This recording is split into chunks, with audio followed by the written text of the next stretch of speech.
The McKenna Academy is hosting the Wisdom of the Leaf Coca Summit in 2025 from February 3rd through the 7th at the Wilca Tica Retreat Center in the Sacred Valley of Peru, with dozens of biologists, doctors, and professionals coming together alongside Dennis McKenna. And now you can join the summit too. Just go to mckenna.academy to find more information on the Coca Summit. And you can email Annette@mckenna.academy for pricing and details. Be a part of the change. And now enjoy this fantastic conversation with Dennis McKenna.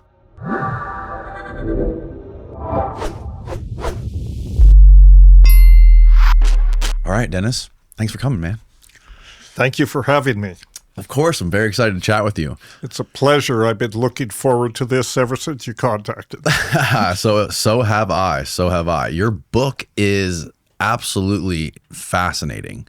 The way it just like walks people through you and your brother's childhood and growing up, and essentially like how you guys were incubated into this world of psychedelics and you know, the whole like 60s counterculture movements. And, you know, I thought it was really cool how it was a very grounded backstory of how you guys came to be and how you guys are also so different, but also so similar. Mm-hmm. Yes, we were very similar. Of course, my brother was 4 years older than I was, and he was interested in all kinds of things. And being the older sibling, he got all the attention, right? And I was sort of in the background. But he was such an interesting person. I wanted to be involved in everything that he was doing, you know, and I'm just the pesky little brother, you know, sort of tagging along. But sometimes, you know, it synced. And we had, you know, since you've read the book, and by the way, I should mention with the book, the copy I sent you is the original edition, 2012 edition. There's a new edition available now. The Brotherhood of the Screaming Abyss. My Life with Terence McKenna. Yeah. There's a new edition from Synergetic Press, and it came out a couple of years ago, and it's exactly the same as the old edition, except there's a 50-page addendum, which kind of updates it. So if people want the new edition, they should buy it from Synergetic Press. Okay. You get one of the rare original copies. There's only about 15 of these copies left in the world. So this is probably worth something. It was $35. Maybe it's worth $50 now.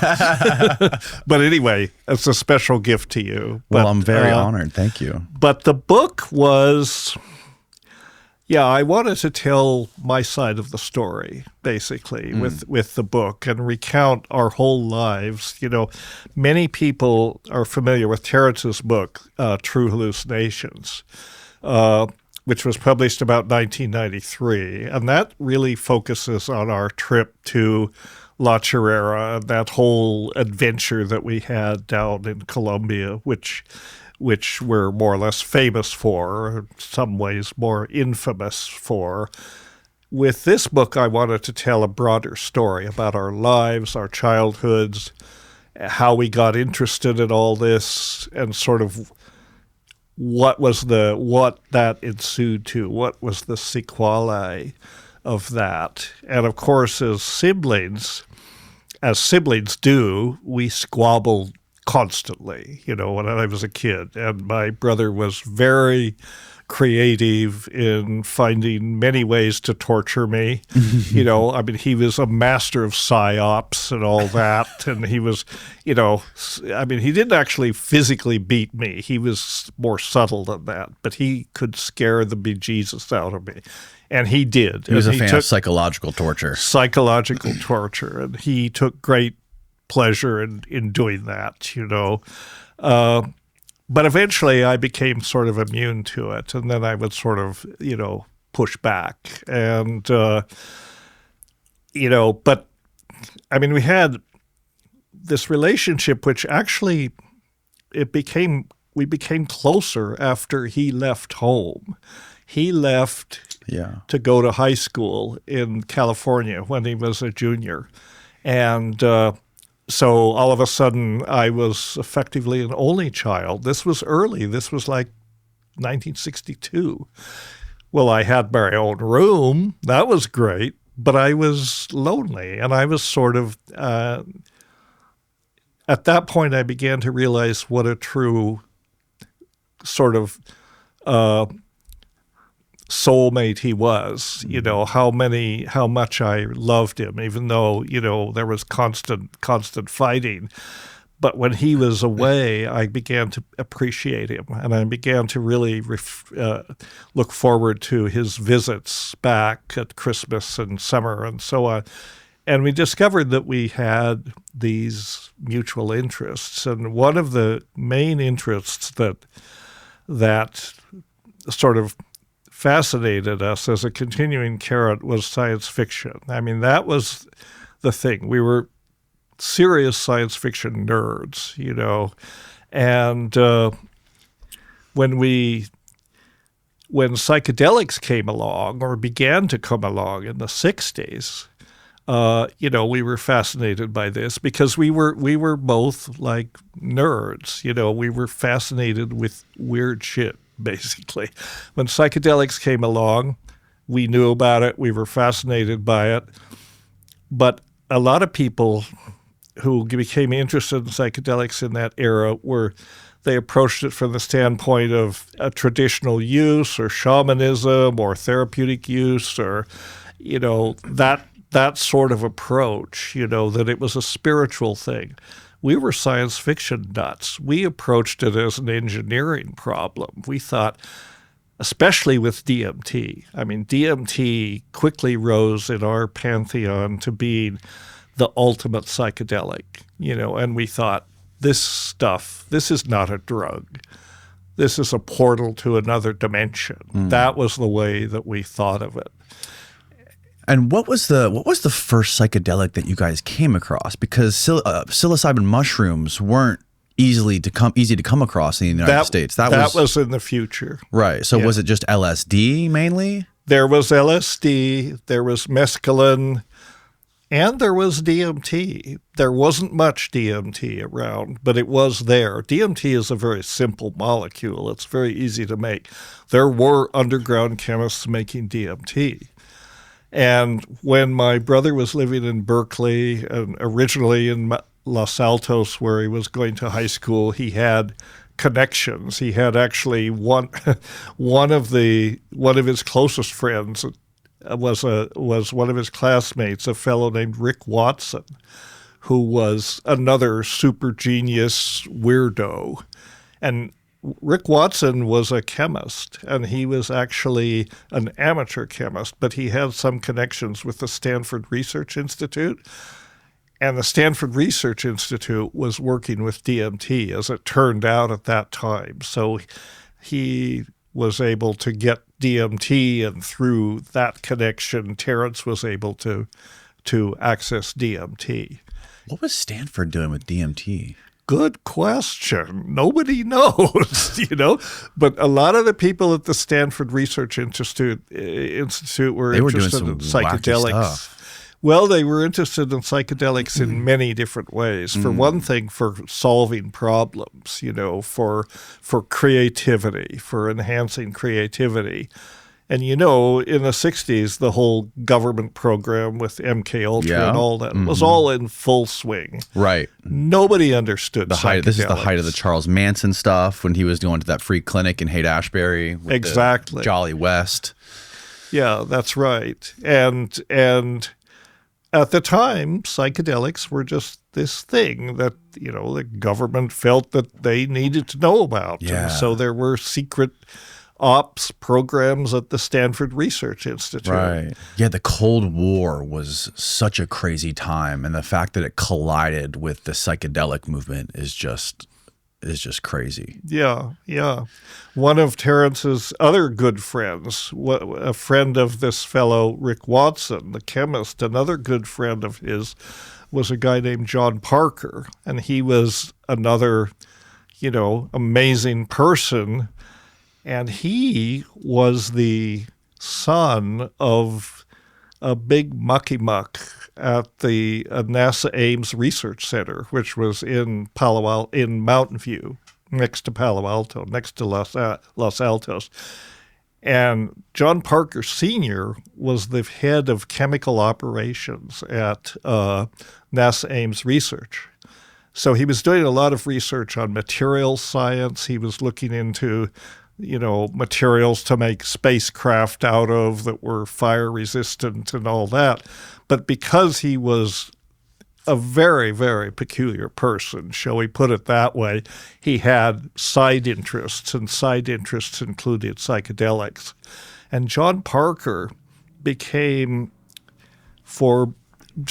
studied everything esoteric that he could get his hands on: alchemy, chemistry, esoteric traditions, all of these things.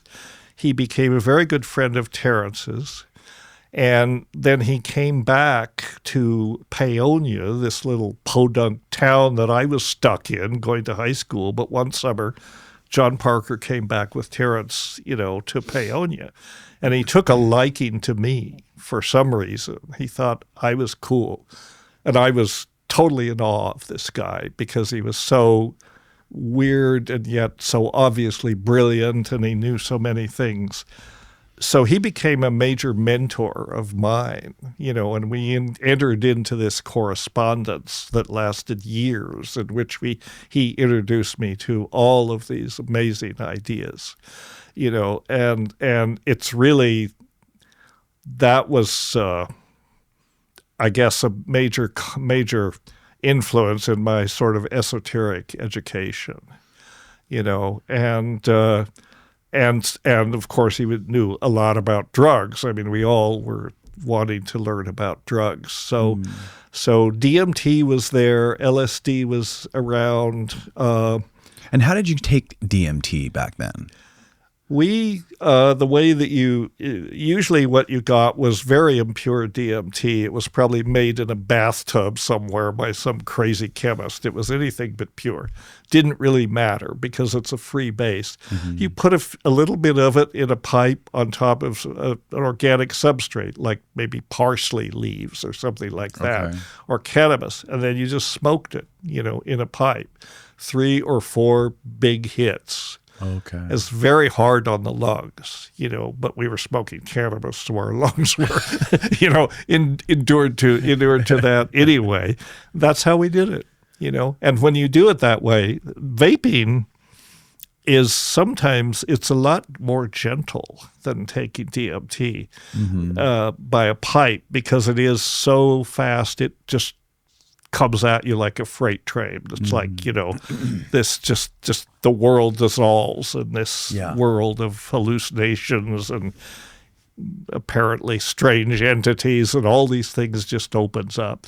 But it's the same thing. It's a 20-minute outside, very, very short experience. Yeah. And we were totally impressed with this. I mean, who wouldn't be? And we were fascinated. We thought LSD is interesting, but DMT is the ultimate metaphysical reality pill, we thought. Although it's not a pill, but Terence used to call it that. It's the ultimate metaphysical reality. The problem we experienced with DMT was it was too darn short. By the time you got into it, it was over. By the time you got into it and sort of started looking around, you were already on the way down. So we thought, well, maybe if we could find an orally active form of some kind, it would be more prolonged, and we'd have more time to look into that dimension, which is what we thought of it as. We thought of it as a place, not an experience, but an actual place that our minds were teleported to, or something like that. We thought if we could find another form that was orally active, it would absorb more slowly and go away more slowly.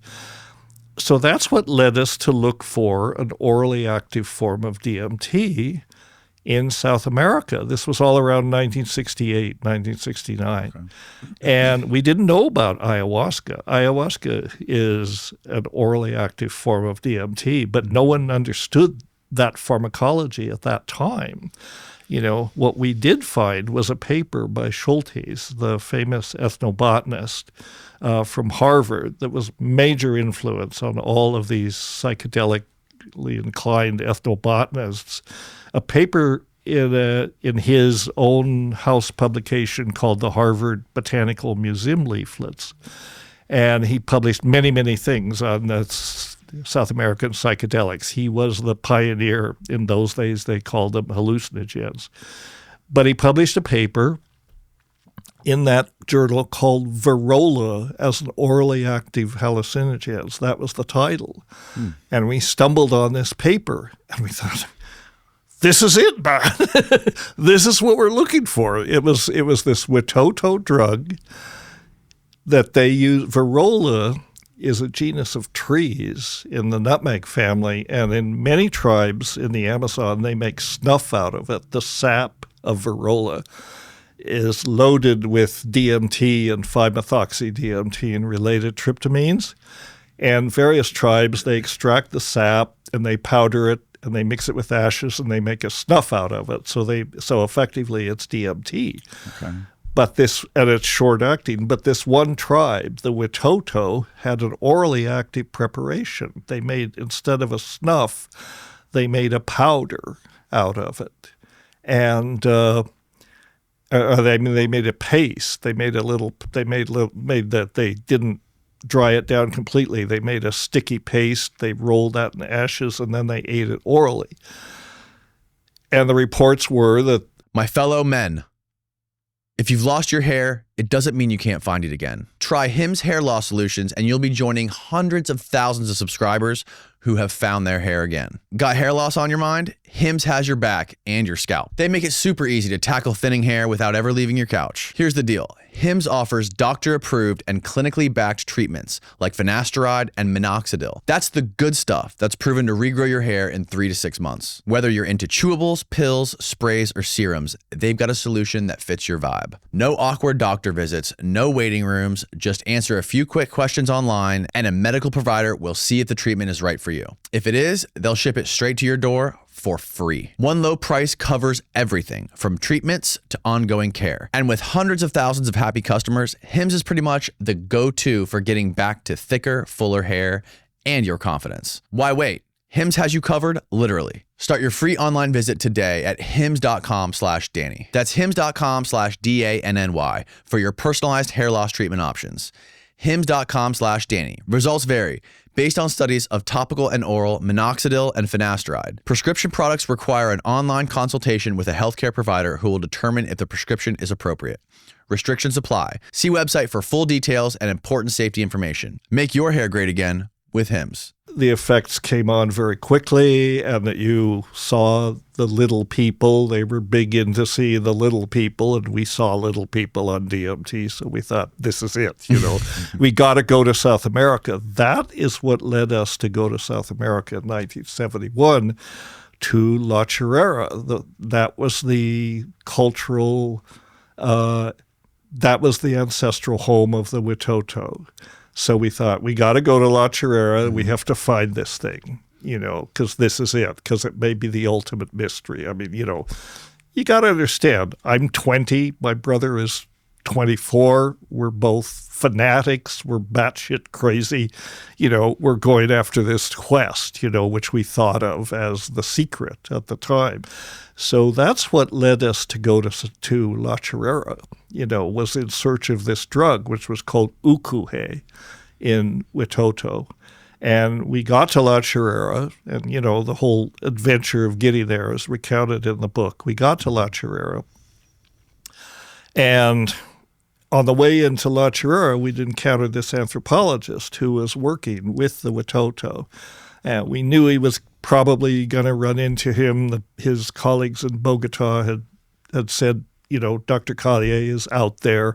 You'll probably see him. This was, you didn't send texts to people or anything. This was 1971.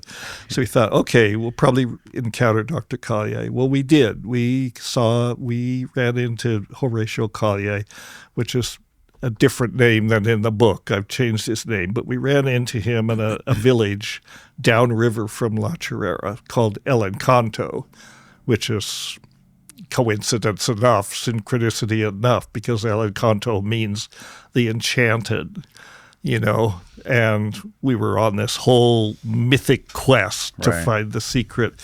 And we talked to Dr. Collier, and when we got there, you have to understand, we were very much in the hippie mode. We dressed like hippies, beads, bells, all that. So when these crazy people show up in the village, Dr. Collier is like, who the fuck are these people? And what are they here for? Why are they here? And when we said, we're here for ukuhe, then he really freaked out. And he's like, you can't just go in there and march in there and start asking for a kuhe. He said, this is their biggest shamanic secret. I mean, they will probably kill you if you start talking about this. Well, so we said, okay, Doc, we understand. We'll be cool. We'll be discreet. We're not just going to, ask for it. Dr. Collier, I should mention, he was a good example of someone who had a problem with coca. He chewed so much coca. He's a little paranoid, He was paranoid about everything. But we said, okay, we'll be careful when we go, to get from El Encanto to La Chorrera, we had to go overland from the Rio Igaraparaná, which is where El Encanto was, to the Caraparaná. There was a 4-day trail that we had to travel to get to this parallel river where La Chorrera was. And it was a trail that had been made in the rubber boom days to transport rubber out of this area, and built on slavery and very, very dark history of that period. But we went over that trail and we got to La Chorrera. And we thought, well, okay, so here we are, They didn't have any landing strips in La Chorrera? You couldn't just fly a little plane there? There were no landing strips. There were seaplanes, river planes. But we're, hard. We're poor hippies. We can't afford. You can't afford planes, Right. And so that wasn't an option. But we got there, and at the time we got there, there were. It's a mission. It's a mission. Capuchin mission was there. There's a church and a little mission school where the Watoto kids would come, basically to have their minds poisoned with Christianity, and but it was between semesters, or it was on vacation, so there were a lot of empty huts in the area. So they just said, you can stay in one of these huts, while you're doing whatever you're doing. And by the way, what are you doing? And we were sort of, we're botanists. We're looking for plants, And so we got settled into this place. Thought, well, we will respect what Dr. Collier said. We'll not just go out. We'll hope somebody shows up that looks like maybe we could ask about this ukuhe. Well, as it turned out, it was the rainy season, and for the first around this mission, around a couple hundred acres had been cleared. The rainforest had been cleared, and they brought in these Cebu cattle, white humpback cattle, right? And the shit of those cattle happens to be the preferred substrate for Psilocybe cubensis, the pan-tropical psilocybin mushroom, which is big and robust, and it was rainy, and there were huge clusters of these mushrooms growing out basically out of every cow pie. And we thought, wow, and we knew what they were. We had no experience with them. We'd had one very brief experience on the way in at a village along the river, but just a very light dose because it was a dry day. Mm-hmm. By the time we got to La Chorrera, these things were everywhere, and we had looked. We had done our homework. We knew what the mushrooms were, but experience-wise, we were very naive, and we thought, well, that's great. We could enjoy these. We were completely casual about it. We were completely cavalier. We'll have a good time with these while we're waiting for this ukuhe to show up, waiting for the secret to surface, from some informant. So we began eating these mushrooms, and we began eating them rather frequently and rather high doses. For one thing, they became part of our diet, because there wasn't a whole lot to eat. And the mushrooms quickly... So you were just eating these for like breakfast, lunch, and dinner? Well, not breakfast, lunch, and dinner, but daily or every other day, and quite substantial doses, and like 10, 15 mushrooms at a time. And these things are potent, in that environment. They're extremely potent. But we loved this. I mean, it was a fantastic thing. And but the mushrooms quickly made it clear that they were the real secret. They were what we had come for, not knowing it. The ukuhe wasn't the real secret, as it turned out. And later we did access ukuhe, and ukuhe turned out to be fairly disappointing in terms of its effects. But the mushrooms were like, this is the most fantastic psychedelic we've ever experienced, And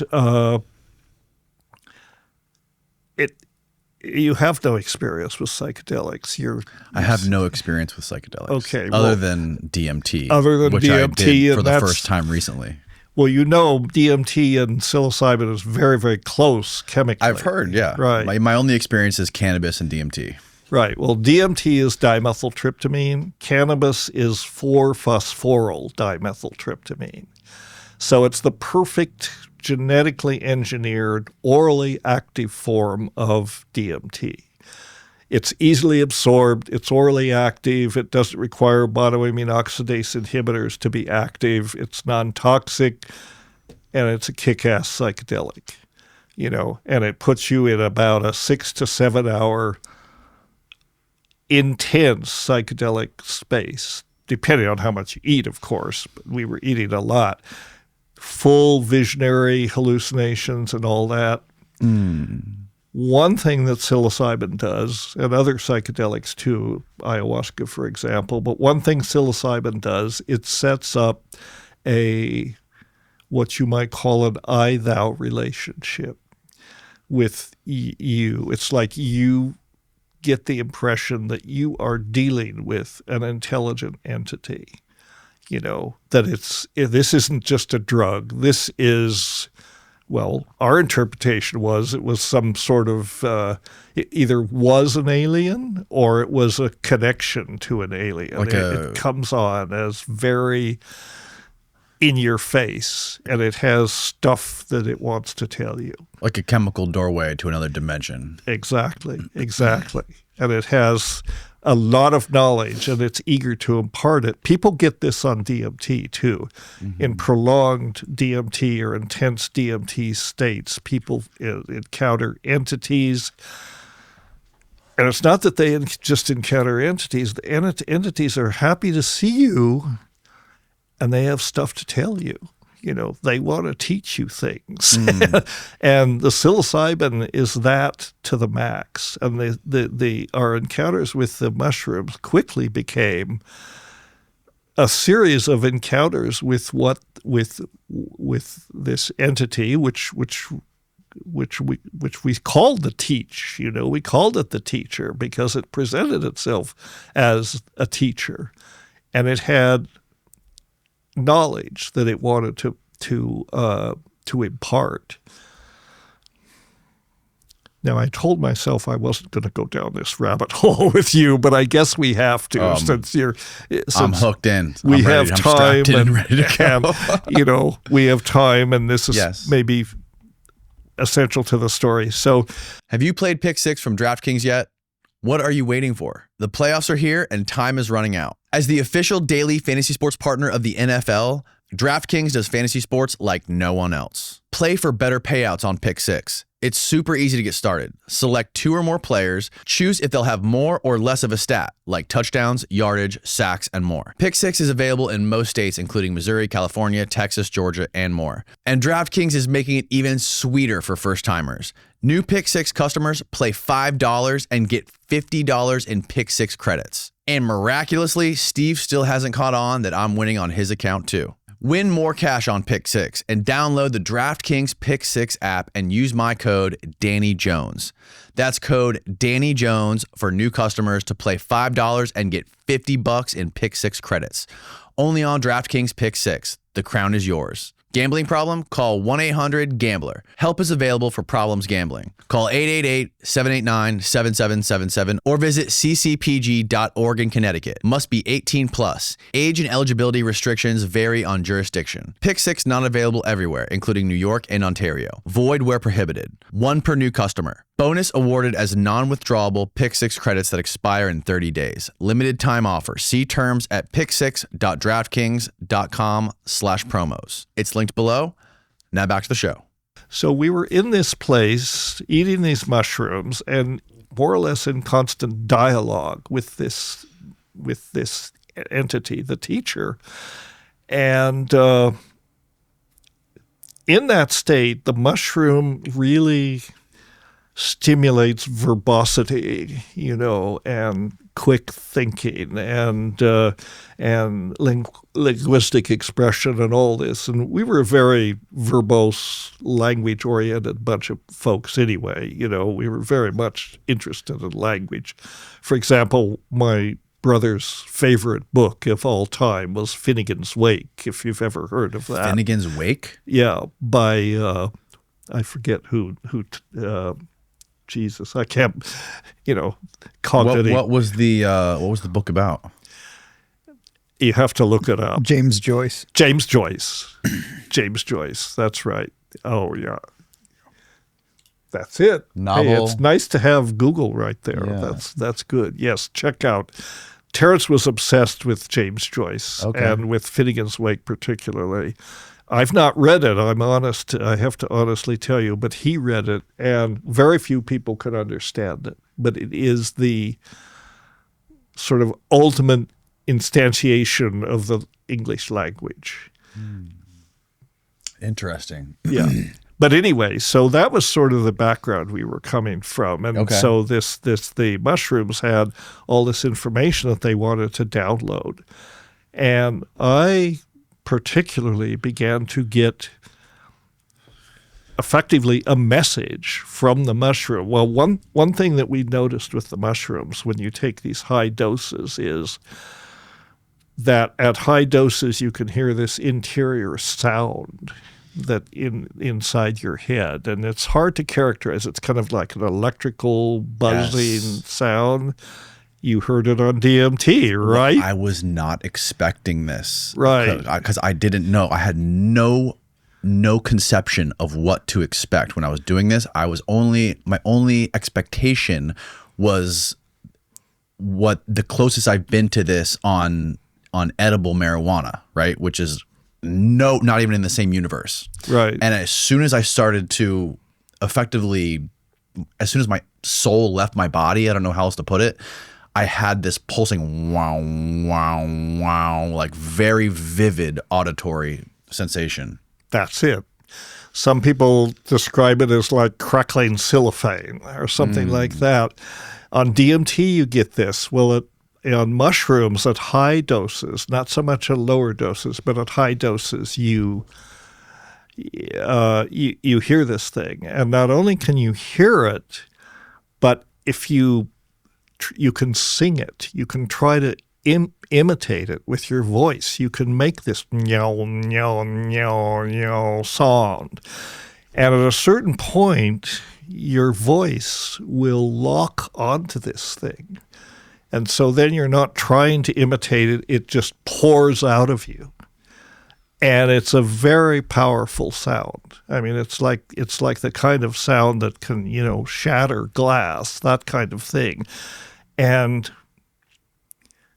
we experienced this with the mushrooms and also with DMT, but we experienced that you could make this sound and it just seemed to have a certain resonance that actually, had this effect. And so we thought, well, what is this? The mushroom, and the mushroom is saying, well, what this is it's a frequency that can activate the DNA in your neural system and actually create a standing waveform of your DNA to create. I mean, I'm skipping details here, but the basic idea was that if you project this sound at a mushroom in the right circumstances, you can actually activate the DMT, the DNA in yourself and the mushroom, and create an external standing waveform that you can actually see. So it is an artifact that you're making out of your body and your mind and your brain and your DMT, your DNA and the mushroom. And this thing in religious traditions is if there's any analogy to it, it's effectively the resurrection body. We wanted to create this artifact. You would both see it and be it at the same time. You know, it would be something external to you that you would observe. We envisioned that it would be, a purplish, violet, glowing disc, basically.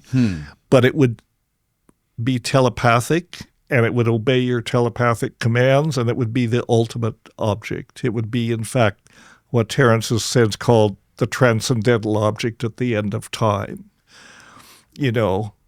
And we thought that this was how you could create this thing. Well, 50 years from now, downstream from all that, I understand we were just nuts, I mean, because obviously it didn't happen. I mean, we tried to create this thing, and the prediction was that once we created it, it would propagate through basically space-time and would collapse the space-time matrix. And it would end history, and, we'd all move into the singularity, pretty much instantaneously. Talk about messianic inflation. This was messianic inflation on steroids. The mushroom was downloading all this stuff, like the blueprints how to do this. To me, it was like, and I was writing furiously, this is the procedure, what we must do. We must take mushrooms. We must include ayahuasca in there, because there needs to be harmine in this mix, because harmine is the resonator. Harmine actually, in ayahuasca, it's the MAO inhibitor that activates DMT. But in this particular instantiation, it was the intercalator. Harmine intercalates into DNA. And this is known. This is scientific fact. It intercalates into DNA. So harmine became the resonator, the antenna, effectively, that could set up this standing waveform. And the instructions were downloaded, and it was like, this is what you have to do. You have to sing to the mushroom in this way, in this very, very controlled situation, and you will create this artifact. I don't normally cop to this, I mean, yeah, you're looking at me like, gee, should I call somebody? Hold on. I mean, I'm sane. I'm totally. No, this isn't the craziest thing I've ever heard. Believe it or not. At the time, so we did this, right? And I performed this experiment, and the prediction was that this was going to happen. Well, obviously, it couldn't happen. It would violate every law of physics known, if this had happened. But Now, would this thing hypothetically only appear when you're under the influence of psilocybin mushrooms or DMT, or would this actually appear when you're not under the influence? Our supposition was that once it was there, it would be there. Okay. And it would be something that would be controlled by thought. And it would have access to all information, and it would have access to all effectively throughout the cosmos. It would be a standing waveform, like like an electron in some ways. The electron doesn't have a boundary. Its boundary is space-time itself. This would be like that, but there would be a physical part of it that we could that would be a time machine.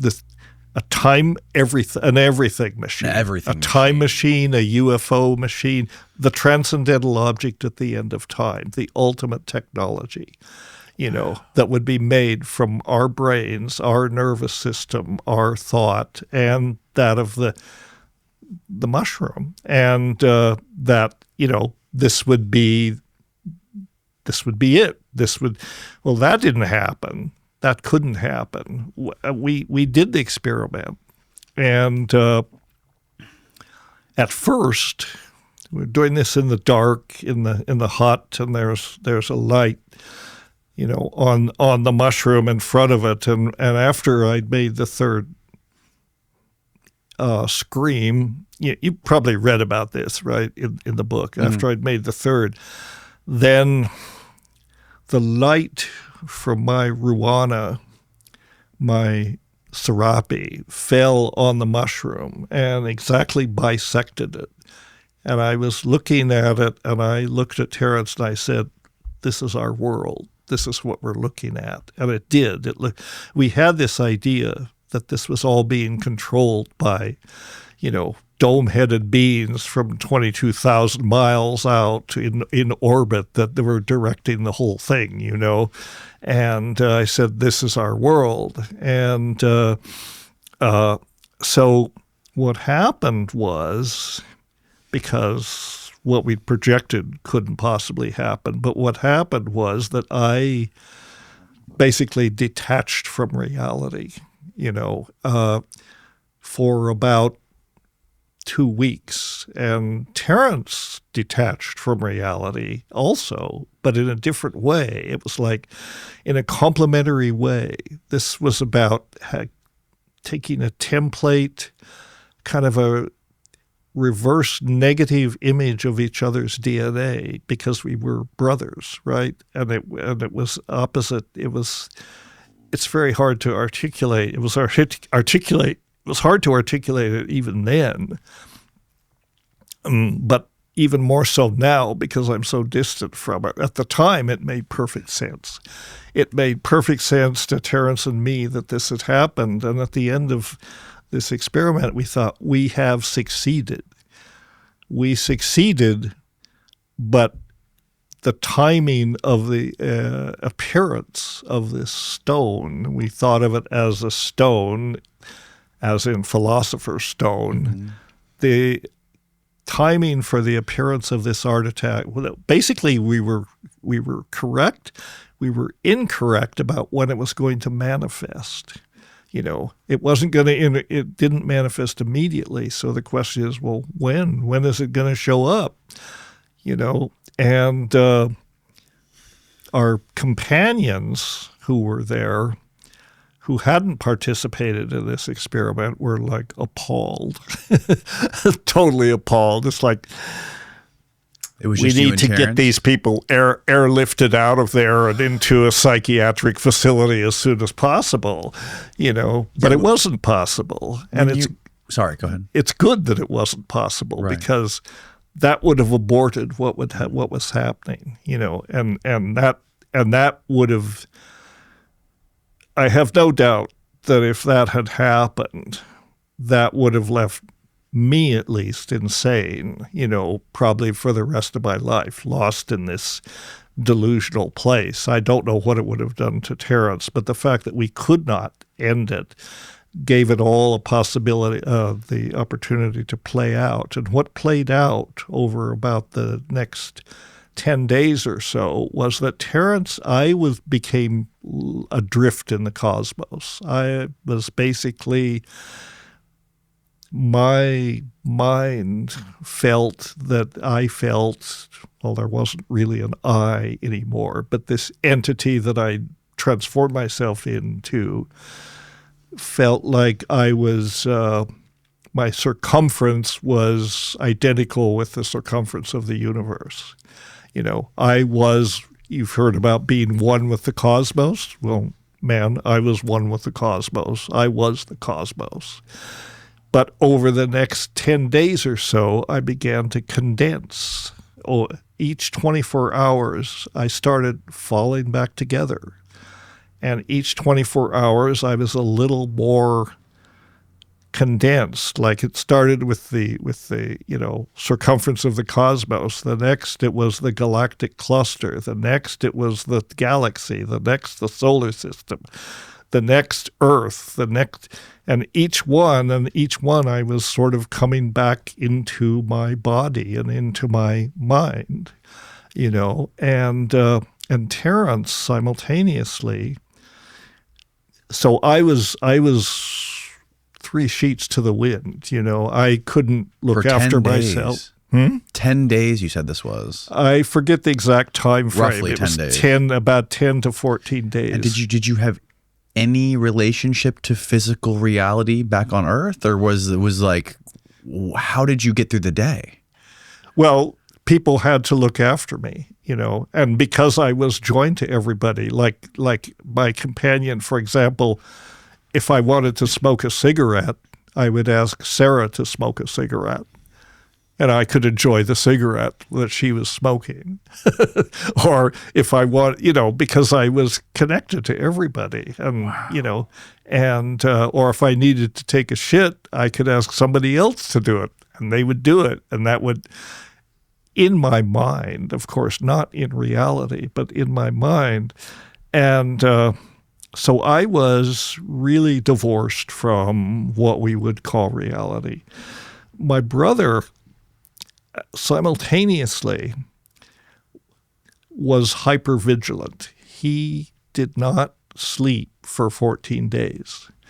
And he was constantly keeping an eye on me. He was looking after me, That's probably why I wasn't sleep. I mean, it was probably, I've often joked, you've been trying to drive me crazy all of your life. Now you finally succeeded. So don't you feel guilty about that? And in fact, I think he probably did. And he was looking after me. He was making sure that no harm would come to me. But at the same time, he wasn't sleeping. And he was wandering the pastures day and night, mostly at night, just wandering the pastures. And he was thinking about time, thinking about cycles, thinking about the timing of this event related to the death of our mother, which had taken place like 6 months previously, and projecting time in the forward. And he was making all these diagrams on the ground with sticks about time cycles and all that. Mm-hmm. And eventually, those ideas became condensed or evolved into what became his theories about Timewave Zero. Right. Right. The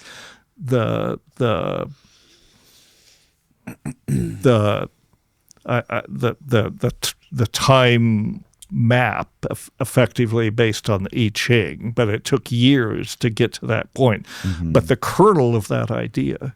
He thought something was going to happen in December of the year 2000, right? In December of 2012. 2012, yes. 2012. Sorry, yeah. And where that date came from came out of our expectation of when was the stone going to appear. Oh, God. And in the early days there, when we were both still completely batshit and all this was happening, he used to take me to the pasture every morning and he'd say, "Give it to me. Give it to me. Make it happen." And I'm like, I don't know. What am I supposed to do? But it was like, we were trying to force the condensation of the stone. Eventually, I came back more or less to normal, and he did too. During that period, he also had this encounter with the UFO. I don't know if you've read that part. No, I didn't read that in the part. book. I mean, at one of these early morning wanderings, he was standing by the river and by the Chorrera, which was this waterfall. That's what La Chorrera is named for, looking across the river. And there were clouds across the river, and they started to roil and boil. And then this UFO condensed out of the clouds, you know, and I didn't see this, so I can't vouch that it happened, you know, but I believe it probably did. It came out of the clouds, and, you know, he was obviously terrified, and it, you know, making the usual flying saucer noises, and it was one of these things. It was an absurdity. It was the exact, you know, other UFO researchers, people like Jacques Vallée and so on, have always talked about how there's an element of the absurd in a lot of these experiences. And this was that, because the flying saucer was an exact representation of Adamski's flying saucer, which he had talked about, which he actually made a photograph of, which was shown to be, you know, a fake made from a Hoover vacuum cleaner. Really? Yeah. What's it called? Adamski? George Adamski. He was a famous UFO nut back at this time, and talked Never heard of about this guy. UFOs and was, you know, probably just crazy. Like I should talk, right? but Find his UFO. it was George Adamski. There you go. Do you have a picture of his UFO? Yes, that's a picture of his UFO. Yes, it was It was that one. UFO. Oh, wow. Exactly. God, the internet is a wonderful thing, or maybe not, but yeah, it was that UFO, and it was coming at Terence low, and it was humming, and it was very threatening, you know, and he was like, "What the fuck?" And he was terrified, and you know, and then it just went over, and that was it, and I don't believe Terence made this up, you know. Why would he? You know, unless just to tell a good story, and it's possible. I mean, he was always happy to tell a good story. I can't verify it, but why? Why would that happen? So this was just one of many anomalous things that was happening. That was happening during this period. We were telepathic. We could understand each other. Our companions, like I say, were appalled. But Terry and I were in telepathic communication. What we were doing made perfect sense to us. You know, we understood. And so a lot of what we were trying to do was to manifest not only this artifact, but this thing that comes out of the sound, which we call translinguistic matter. A new kind of language where to say something was to see something. It's the unification of visual and auditory energy, so that if you spoke in this translinguistic language, you could manifest something, like casting a spell, you know, effectively. To say it was to make it. Crazy stuff, you know, and so that was it. During that time, that whole entire period of 10 days roughly, were you guys constantly taking mushrooms? No, we'd stopped taking mushrooms. You had stopped, and this was just like an after effect of that. This was whatever we'd triggered. Yeah, we weren't taking mushrooms anymore. Wow. We didn't have to take mushrooms. This was not about being on mushrooms. You know, we'd done the mushrooms, and maybe at toxic levels, maybe they were continuing in our system, but their half-life is short. They don't last days. They last hours. Right. You know? And so, no, this was if you want to look at it biochemically, go the reductionist route for a minute. What did we do? We took a lot of mushrooms. We made this sound. We may have jammed open some system, you know, in the neural system, maybe prolonged monoamine oxidase inhibition, or something like that. If we want to reach out for a reductionist explanation, it could have been some kind of serious neural disruption of our neurochemistry. And eventually that re-equilibrated and we came down, more or less. It took a while. So to continue this story and sort of how it played out, I was pretty much dissociated for a long time.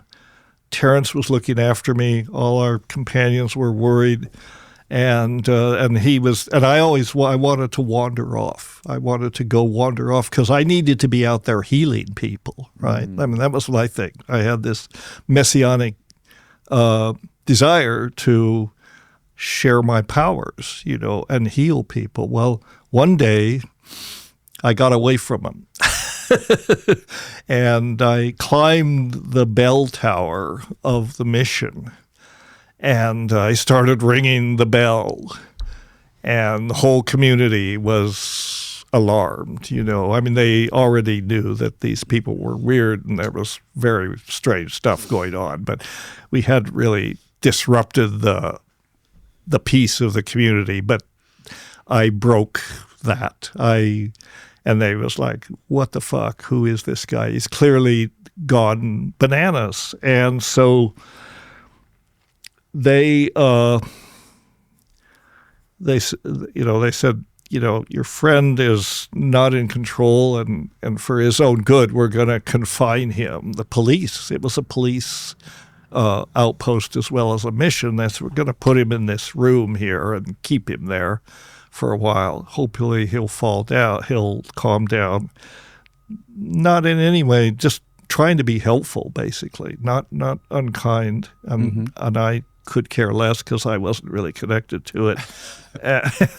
And at the same time, about that time, one of our companions who had not participated in that, she was concerned and she was thinking that we needed to get out of there, and she also sprained her ankle rather badly. So that was sort of a trigger. It's like, okay, enough of this nonsense. We're going to call in a plane and have you guys airlifted out of here. We're going to get airlifted out of here, which we could do. There's radio. There was a bush pilot that would come deliver mail occasionally to La Chorrera, like about once a month.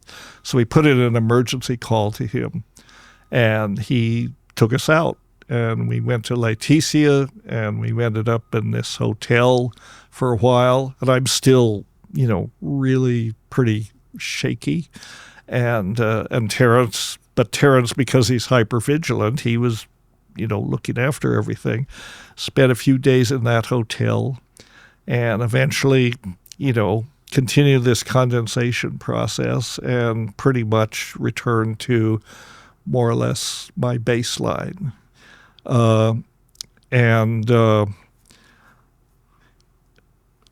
then we went back to Bogota, and I arranged to come home. And at this point, I was like, I don't want anything to do with this.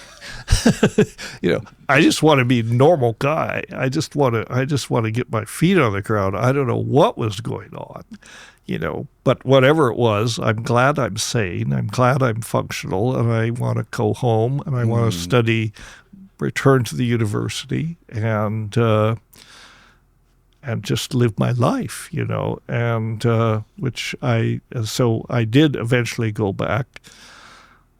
I changed my studies from what I had been studying. It was basically anthropology and religious studies, that sort of thing. But I started studying chemistry. I started studying harder sciences. I studied biology, pharmacology, chemistry, all that thing. And part of the motivation for that was that Terence was saying, and even before we'd done the experiment, but afterwards, definitely, he was saying, science will never explain this, Right. And I was saying, well, wait a minute, we're not scientists, so you can't say that until we know how to do science. You can't really dismiss science. Right. And so I thought, I'm going to study science. And that was kind of what put me on that trajectory. Terence, on the other hand, was convinced that we had succeeded and that the timing of this, that effectively that the timing of the appearance of this, or this anomaly in the cosmic space-time stream, we'd just been wrong about when it was going to happen. So in some sense, I mean, it sounds cruel to say it, I don't mean it to, he persisted for years with the idea that we had succeeded. And he built the time wave around this idea, and he built a career around this. Right. And he was such a persuasive speaker Mm-hmm. that he got a lot of people to buy into it, And I was pretty much a skeptic at the time. I've always been kind of a skeptic of the time wave. I think the time wave was a beautiful mathematical construction around the I Ching. It is not a picture of, it's not a map of time. It doesn't have any predictive qualities. It works very well as a calendar, and if he'd left it at that, he would have gotten a lot of recognition from sinologists and scholars of the I Ching, but not much else. But by insisting that it predicted, this eruption of this anomaly into space-time, and there were many dates along the way that were identified, with like cometary passages and this sort of thing, kept revising the dates, and eventually settled on this date of December 21st, 2012, which it didn't hurt that he arrived at that date independently by looking at all these maps, the 384-day cycles based on the I Ching. 384 days is 6 times 64, okay. Right? And the I Ching is all about sixes and multiples of sixes because of the hexagrams. Mm-hmm. So he settled on this date of December 21st, 2012, and then it came to his attention that was actually a very key date in the Mayan calendar, right. The end of the 13th Baktun, in which another one of these world transitions was predicted in the Mayan calendars. Not the end of the world, but some people interpreted it that way. So we thought, well, that's affirmation that, we're on the right track here. So we'll set that as the end date. And it should happen at that time. And, well, he didn't live to see it, But there was a lot of excitement about that date because of the Mayans and largely because of the memes that Terence had released into the memosphere. A lot of people were excited about that date, and they expected something to happen. As you know, there were watch party. People were going down to, Palenque and places like this to wait for it and so on. I remember. Nothing happened. It was like the biggest non-event in human history. So that was, to my mind, that was the definitive invalidation of the time wave. I mean, Terence and I used to argue about the time wave, or shall we say have lively discussions, because I was a skeptic, and I was saying for all sorts of reasons, it's not really a map of time. I mean, the idea was that the wave described the ingression of novelty into the continuum. And this is a concept that goes back to Alfred North Whitehead. Alfred North Whitehead talks about novelty as something that appears. Novelty is basically that every day something happens that never before occurred in the history of the universe. Novel events, right? Mm-hmm. And the Timewave is an attempt to chart the ingression of novelty into the continuum, the ingression of novel events, and to quantify them, and that was what it supposedly did, charted. And the end of the Timewave was the ultimate ingression of novelty, when this would all collapse into a singularity, because the cycles were a spiral getting tighter and tighter all the time, right? Going back really billions of years or even trillions of years. But in the last nanoseconds of the time wave, everything was going to just collapse, just it would be a complete transformation. Wow. And so that was the theory, that was the idea. The spiral makes sense because he talked about time speeding up, right? Right, and the fractal nature of time. Yeah. All of these cycles were fractals of each other, getting tighter and tighter and tighter. Right. Till finally they're basically nanoseconds and even less. So it's like how a black hole is a singularity based on mass. And if it's small enough, you get a singularity. Well, this was a temporal singularity. This was the collapse of the temporal continuum, into something that could not be described by the laws of physics. And Terence and I used to have these conversations, and I would say, well, Terence, the problem with the time wave theory is that it can't be disproven, right? You cannot define the criteria that would disprove it. Right.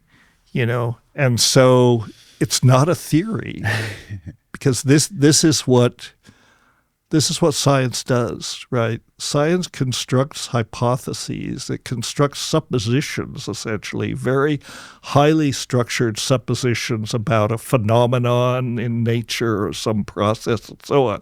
And if you practice science honestly, you construct a hypothesis and then you say, you try like hell to demolish it.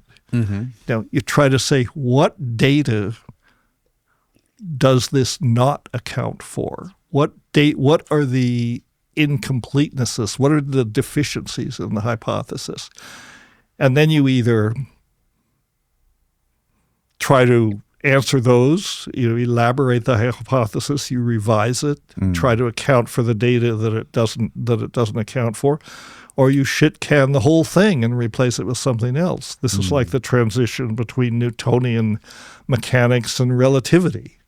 I mean, Einstein came up with relativity, and in normal, experience of reality and that we experience on the macro level, Newtonian mechanics works perfectly well. But at these relativistic dimensions and speeds and so on, that all falls apart. And it's real. And Einstein came along and he said, well, this experience, this relativity explains this. We know it doesn't appear to make sense because we're not in that relativistic places all the time, but this does actually explain it. And so in science this happens, one paradigm gives away to another as new information comes available. And that's what we were postulating what Terence was postulating. Well, so the time wave failed its definitive test. December 21st, 2012 came along and nothing happened. And that was kind of the ultimate test that he postulated. Does that ultimately mean that it means that it failed, or is it possible that it could happen sometime in the future at another date? That's the thing about Terence was, I think, self-admittedly very slippery with his ideas, right? You got it. Well, just going on these psychedelic voyages and downloading this knowledge and being able to form it into a coherent idea that you can articulate with words. Some of these concepts and these ideas, almost by design, cannot be measured and weighed scientifically, right? They don't necessarily pass scientific method muster, but that doesn't mean necessarily that they're not useful, right? No, they are useful. I mean, all of this, I mean, here's the thing in science. You never prove anything. All hypotheses, all scientific concepts, science is simply a way of asking very structured questions about nature. You never prove your hypotheses because there always may be data that comes in next week, next month, 50 years from now, 100 years ago that invalidates your hypothesis. So all you can say is, based on the data that we have, what we know now, this hypothesis, whatever it is, appears to be valid. That's the way science works. And that was what was lacking in Terence's construct. He was arguing, he was trying to prove it. And you don't arrive at proof. All you can do is say what we suppose, the hypothesis that we've constructed, we can't disprove it. And I guess you could say that, but the thing is, there's not enough. The time wave in itself doesn't have enough data to really be able to say that, because in some ways there are holes in it. I mean, there are big holes that you can drive a truck through. For example, it does not take account of relativity. It does not take if it's a model of time. There, like the work that the guy that you had on the podcast, time is not something that applies to the entire universe. There are regions where time is different than where it is now.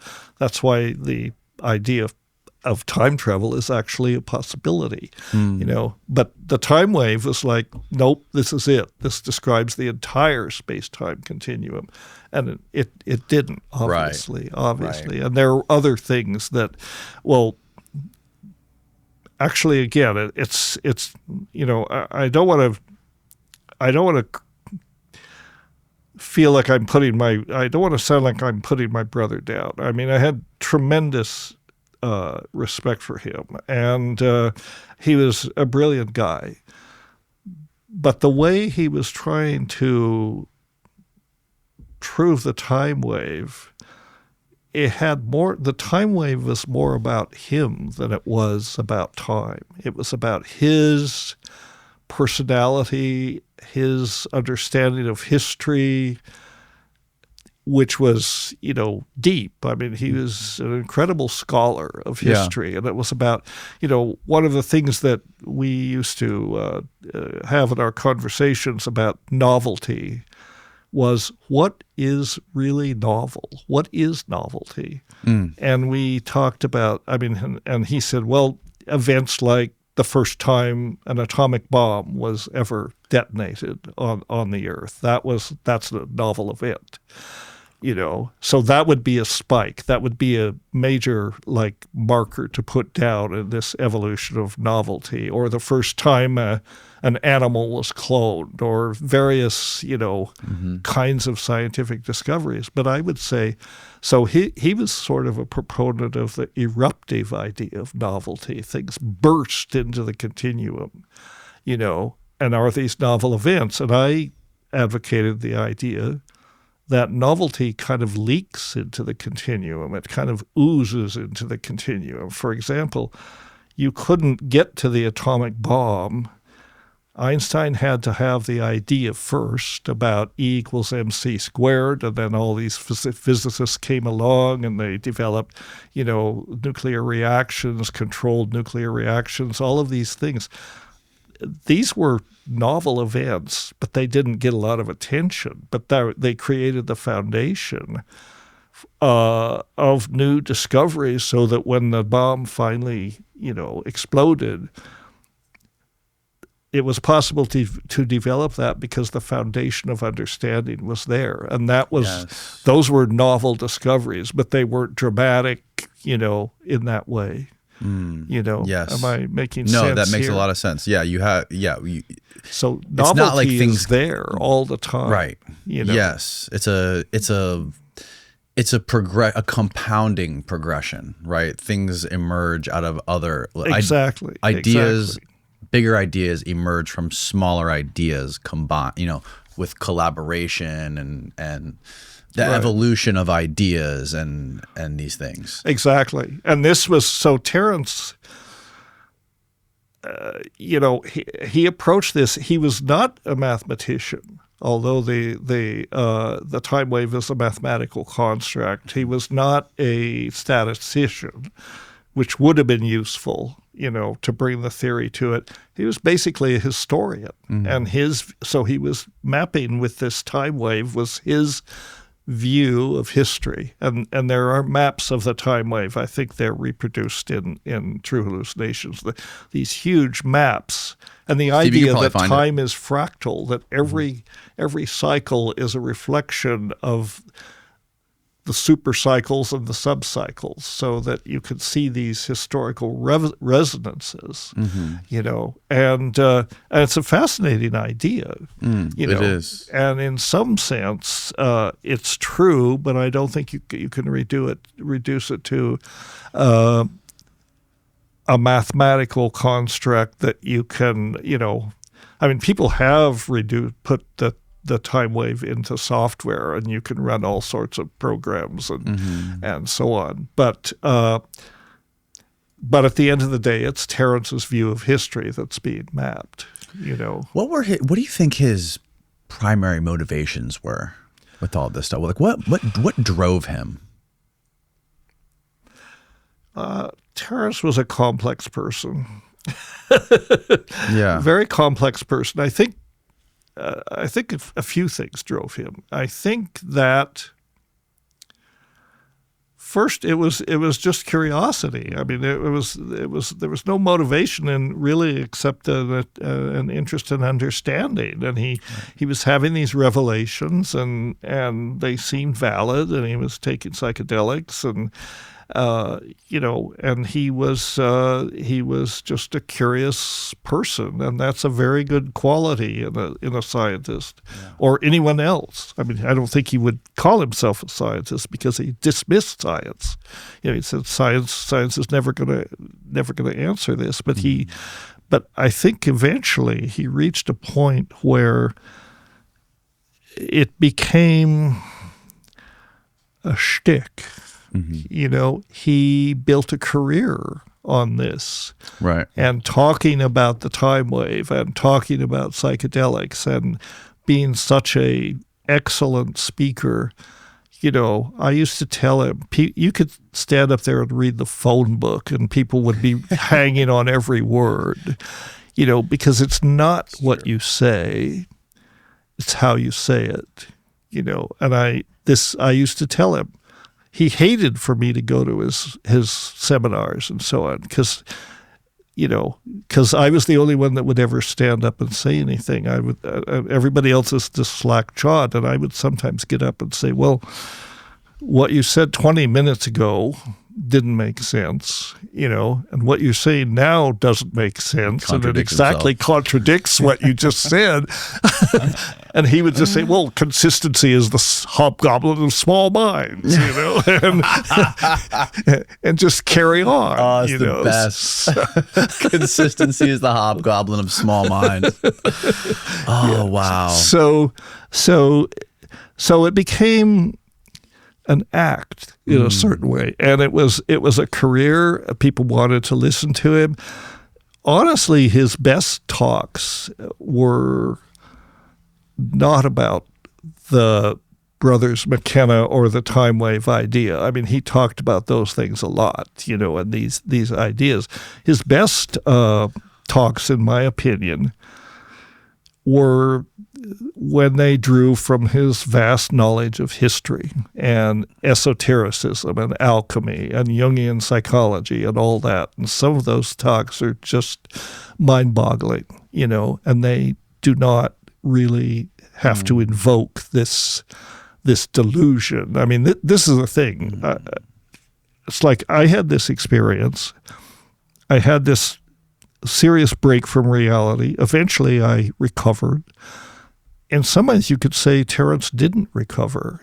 He remained invested in this delusion rather, that began at La Chorrera, and it really persisted throughout most of his life. And he couldn't let it go, And at a certain point, he reached a point where I know later in life he had doubts, a lot of doubts. And there were other people who came along who were mathematicians, who were better. They actually understood the time wave better than he did, and they came forth. Really? And I think later in life, he began to feel that, the idea wasn't valid, and it really disturbed him. It really dismayed him, because by this time, it was his career, and I can understand, why he would not want to let it go. But sometimes you have to let things go, And then, of course, at the same time, so I know that the years before the end of his life were very difficult. He was depressed in a lot of ways. And,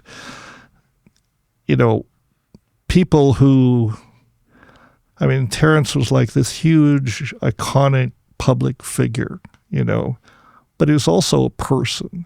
He had a family. He had, a difficult marriage. He had, personal things, the kind of thing that we all have to deal with, because we're human, whether we like it or not, and we have to deal with those things. And I think that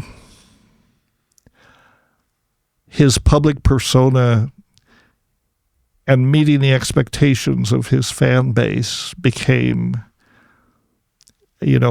difficult for him, very almost like he wanted to retreat from it all, in a certain way, through self-doubt, and I used to tell him, well, later in life, although we had been so close during all this period, we sort of drifted apart, and but then when he got sick again, I was there for him very much. And I was I would say, you don't have to believe in this. You don't have to be anything other than just be yourself, because you are a remarkable person. And you don't have to meet other people's expectations, But he always he was reluctant to give that up. And I guess anyone would be. And in some sense, I'm sort of glad that I never, I sort of didn't go for this high public visibility thing. Right. Especially after, I went back to school and I just said, okay, I'm going to do science, damn it. And I'm going to be an ethnobotanist. I'm going to pursue that. That's what I want to do. And I don't have to be a super famous person. And so I did that. And I kind of deliberately stayed in the background, and I pursued these other pathways, which I continue to pursue. And I don't have to tie myself or my ideas to a concept that basically you can't prove. Right. So Yeah. So I just said, okay, not that I don't, I mean, it's complicated to talk about, Danny. It's not that I dismiss what went on. In some ways, I was 20 when we went to La Chorrera. Terence was 24. Most of our lives have been lived in the shadow of the events that happened at that time, but I'm 74 now. So a lot of years have gone by since then. And I've lived a life, and I've made a career such that it is, and I've, made contributions to the field of ethnobotany and, mostly that. I mean, some neuroscience, but that was kind of a detour when I did my postdocs. But always with, psychedelics have been the continuing carrot for me and Terence for all of our lives. I mean, that's what got us fascinated, and we each pursued it in our own way, and I continue to pursue it, but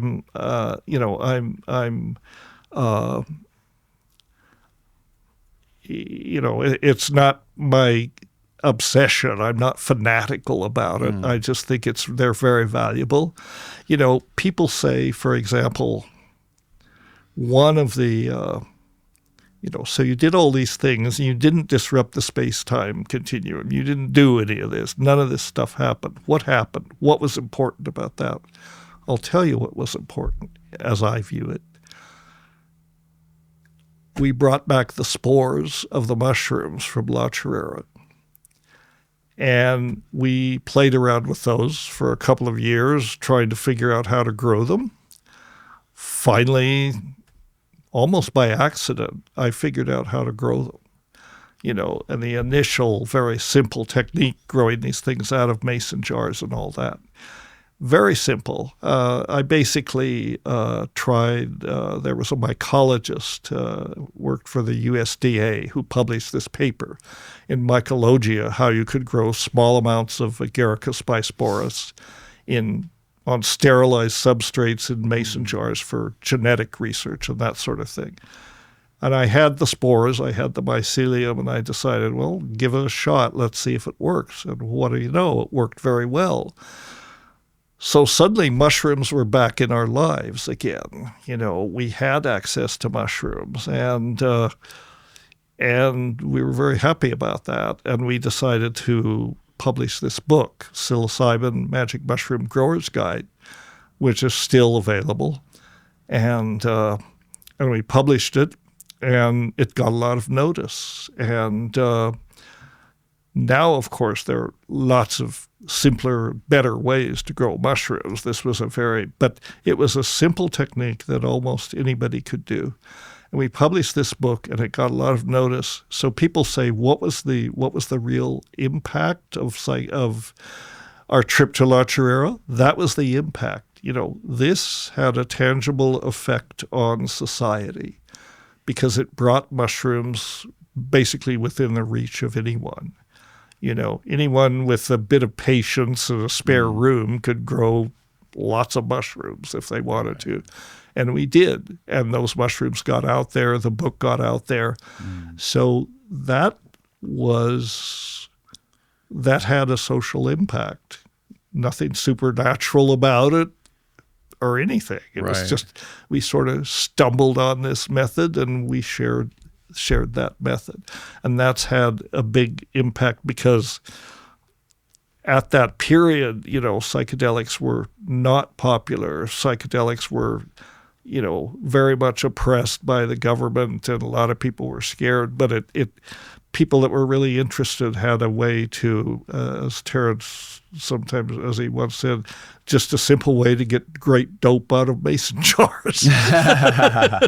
And people did. Yeah. And it kept them sort of alive and people's attention. So then later, when clinicians and people like that decided that they wanted to, start working with psychedelics, mushrooms were obviously the one to use because in some ways mushrooms are the ideal psychedelic, right? More than LSD or mescaline or some of these things. And more than DMT.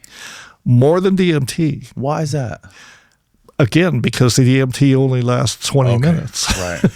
Right. Well, unless you do it with the ayahuasca, in the form of ayahuasca. I mean, if you do it with ayahuasca, it lasts 6 hours or so. But ayahuasca is a botanical formulation. It's complex and all that. Right. And but psilocybin, you can synthesize it.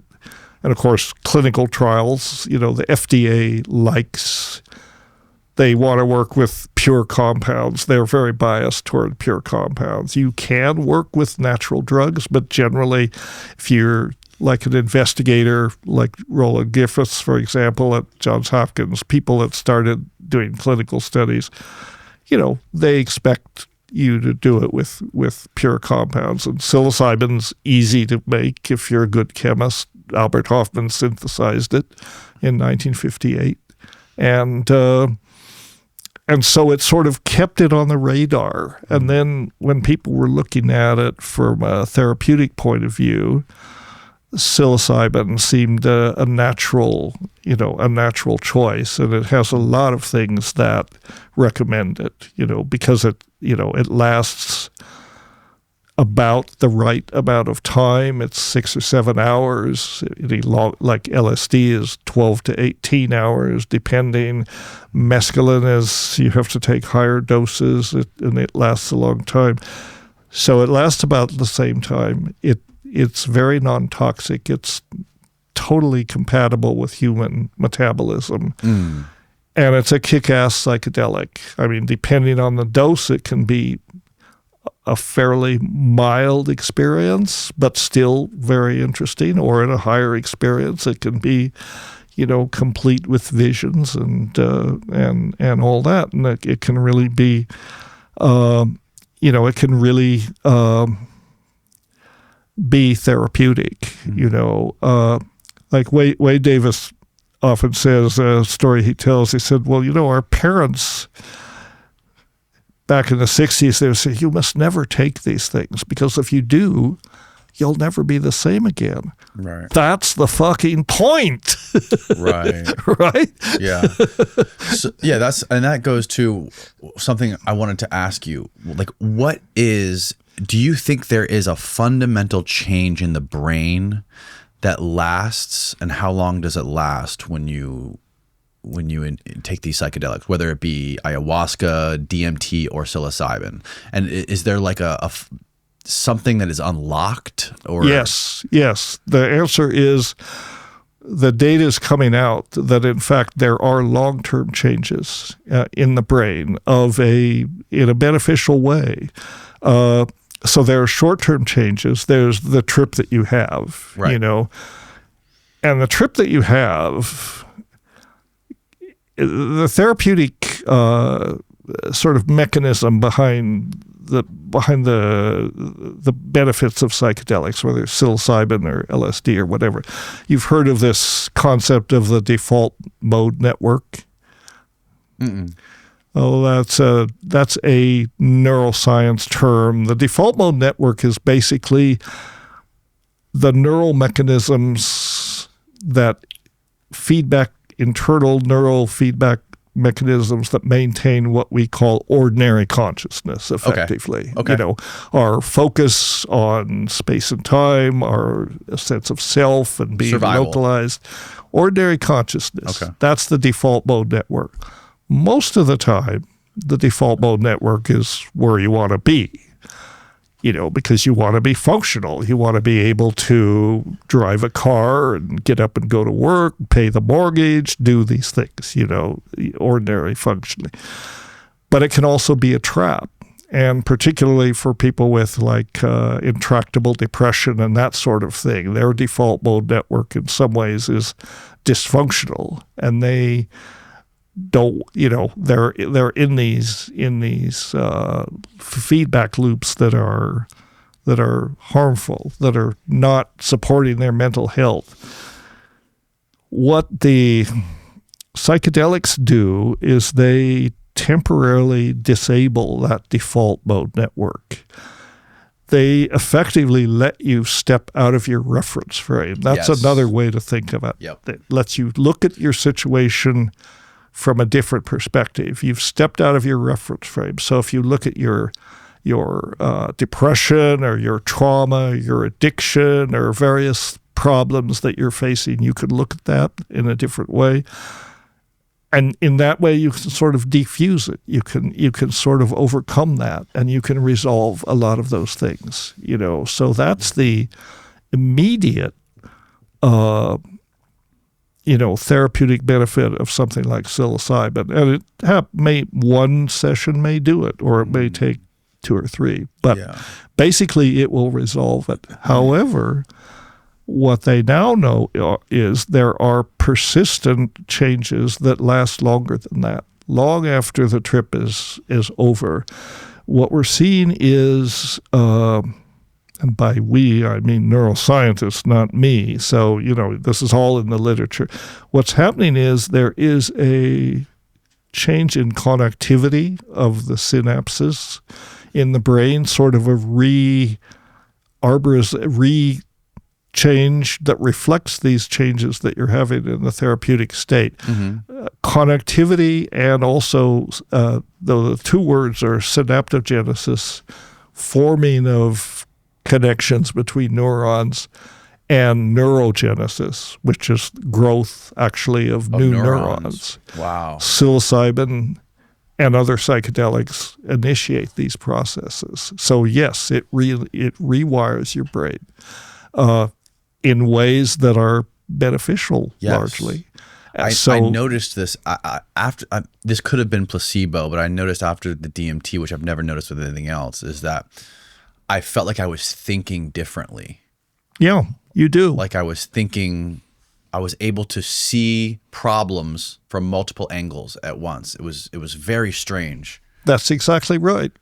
It changes your perspective on things, and this can be very, very helpful and very therapeutic, particularly if you're dealing with something like intractable depression. I mean, so-called major depressive disorder, which is a clinically defined state, is what psilocybin was initially approved for in clinical studies. But now that it's getting approved, it's applied to all these other things. For example, smoking cessation. There are studies with smoking cessation with psilocybin. Lifetime serious cigarette addicts, 3-pack-a-day people over decades, the treatment with psilocybin over 3 or 4 treatments with the proper integration, preparation, all that, 3 or 4 treatments, 80% of those people stopped smoking. Wow. Just stopped. And you know why? I think, being experienced myself with psilocybin and also a former smoker, psilocybin didn't make me stop smoking. Various other things did. But I think what people, if they come into it with a real sincere desire to stop smoking, they have this experience and they look at what they're doing to their body and how, they're poisoning themselves. And it's like the reaction is repulsion or revulsion, and it's like they're able to stop. Yeah. And no other treatment for smoking cessation even comes close. 80% of the sample, these were lifelong smokers. That's so fascinating. This is all done at Johns Hopkins. This is Matt Johnson's work, basically, one of Roland Griffith's proteges at the time. So that's an example of these things. But the thing is, you do not have to be sick to benefit from psychedelics. It's approved for therapeutic uses, but things like PTSD and addiction and so on. But it can be used to benefit people as well, because it does. It improves your outlook. It improves the way that you think. In fact, one of my colleagues, I was going to recommend that you bring him on the podcast, a good friend of mine and Terence, a guy named Bruce Damer. How do you spell his last name? Damer. Okay.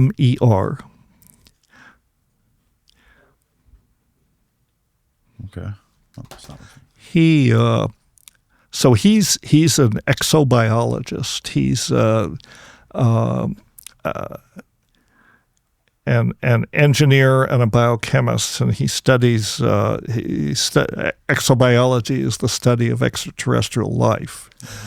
Well, there is no extraterrestrial life that we have to study right now. Right. So what he studies is the origin of life. And he and his colleagues have developed some very groundbreaking theories about the origin of life.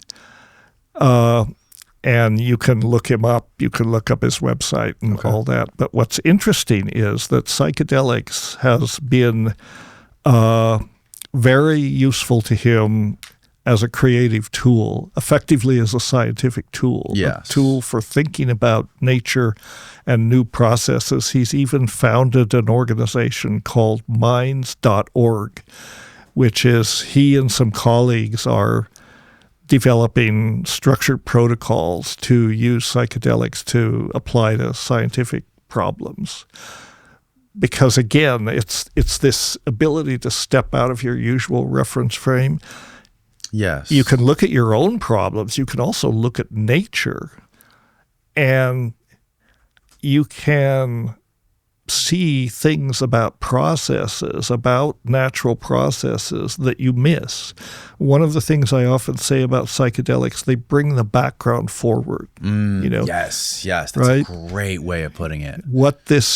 That's the default mode network. The default mode network is defined by what it excludes from your awareness, right? Because it makes sure that your attention is focused on the immediate things you need to survive. And if you're on the freeway at 90 miles an hour, you really don't want elves materializing right. out of the, you don't need that. That's not. Yeah. But if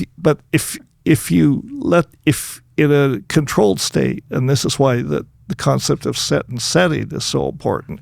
In the proper set and setting, you're in a situation where you can let that default mode network dissolve. And then all the things that it's filtering out can come in, and you can experience them in a non-threatening situation. And you can experience this background, which is always there, but we're genetically and evolutionarily programmed to exclude those things, especially in the West. An indigenous person has much less of this. If you go into a forest with an indigenous person, who lives in nature, that person is likely to notice processes that are always going on, but you don't see them. You don't see them until they're pointed out, right? Because you're programmed not to see them. Like what kind of processes are you talking about? Just anything you might look at, the way an anthill works, the way the sunlight, the sun lands on a leaf, the way, the way ecosystems work and all of this. You can sort of, psychedelics can be a lens. Effectively, it's like a scientific instrument. You can train that. You can look at phenomena, maybe things that you've looked at before that you feel that you understand very well. But when you look at them from the psychedelic perspective, you notice things that you never noticed before. Right. And this has been proven. I mean, there are people have won Nobel Prizes based on this. Kary Mullis, for example, is famous for, he discovered the PCR. PCR, yeah. Yeah. And he's quite out front. He was like, LSD, gave me the tools to understand this process, that gave me the ability to, as he put it, get down among the molecules and see what was going on. Yeah. And so Bruce Damer and his colleagues are they're trying to develop,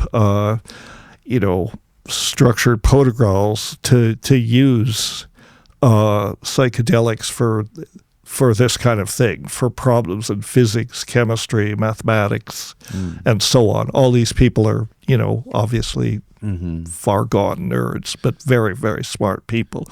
And Bruce is just an amazing, amazing person. He's given talks at our ESPD conferences. The last one, the ESPD is something the McKenna Academy did, the ethnopharmacologic search for psychoactive drugs, was one of 2 conferences that we did, and the ESPD 55 was in 2022. Yeah.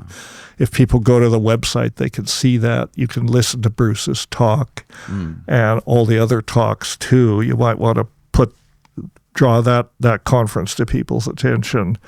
And just he's an incredibly brilliant mind, and all the people that he's working with. And he also, another interesting thing about Bruce is he is one of these people that he's one of these people that naturally can get into this psychedelic place. He talks about endohuasca. He seems to be someone that's able to induce psychedelic experiences based on his own neurochemistry. Wow.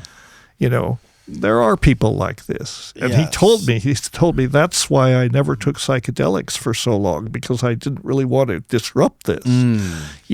I told him, forget it, Bruce, take psychedelics. And he did. What took me so long to jump to the DMT thing, to experiment with DMT, was because my only experience is with marijuana, and I'm an extreme lightweight. So I could many times go way overboard by accident to where I'm white knuckling my chair and hurling through the void of my deepest, darkest fears, and everything is coming at me at once, and everything is the worst case scenario.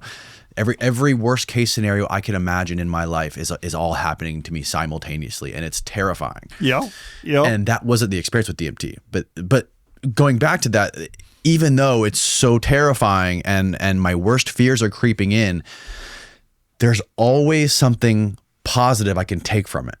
Right? Yes. There's always at least one thing where I'll be like, oh, where's I need a pen. Where's a pen? I need to write this down. Like something I can pull out of that alien realm that is going to be extremely useful for me. That's right. You can do that. And this is where, nobody wants to have terrifying experiences, but sometimes it does. This is where set and setting comes in. Especially with these strong psychedelics, you have to pay attention to set and setting. And I assume that a lot of your terrifying experiences were on cannabis, right? Cannabis can be very much like a psychedelic at high doses, and but set and setting are the key variables. Leary and Mechner and all these people were right back in the 60s. They were talking about it. So setting, obviously, is setting is where you do it. I mean, you want to do it in a place that you feel comfortable, that you feel safe. Those are the main things that, or whether outside or inside or whatever. That's less important as long as you feel like you're in a safe environment. Because you're deliberately putting yourself in a situation where you have to let all your defenses down, this dissolve, this default mode network, let it dissolve. That could be very threatening, and a lot of people, have a hard time. But so put yourself in a place where you could just say, whatever happens, I'm not going to die, I'm safe, these drugs are not going to kill me, it's okay, Set is much more complicated. Sometimes people say, well, set is your intention or what you want out of the trip and so on. Well, it is partly that. But set, to my mind, is you. Set is everything you bring to it, your whole life, whatever you've learned, whatever you know, all of those things, that's the set, right, that you bring to it, that's interacting in this setting that you very deliberately structured.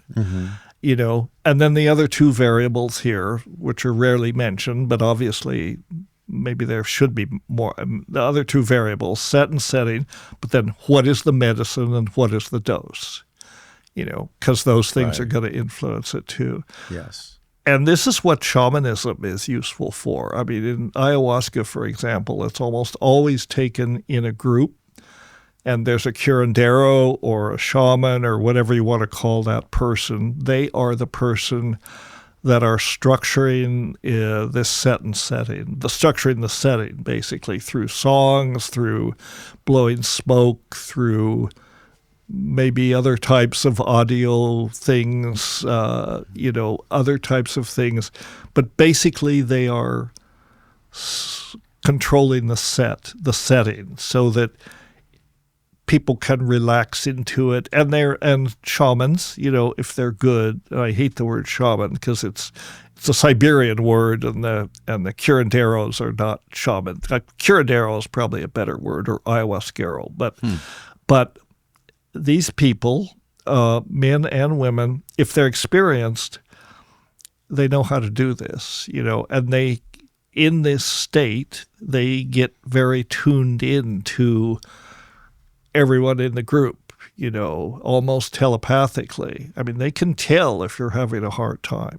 They can tell, come over, blow a little mapacho smoke on you, maybe sing a song in front of you, maybe get you calmed down, or get you redirect what you're doing. That's their job. That's what shamans do.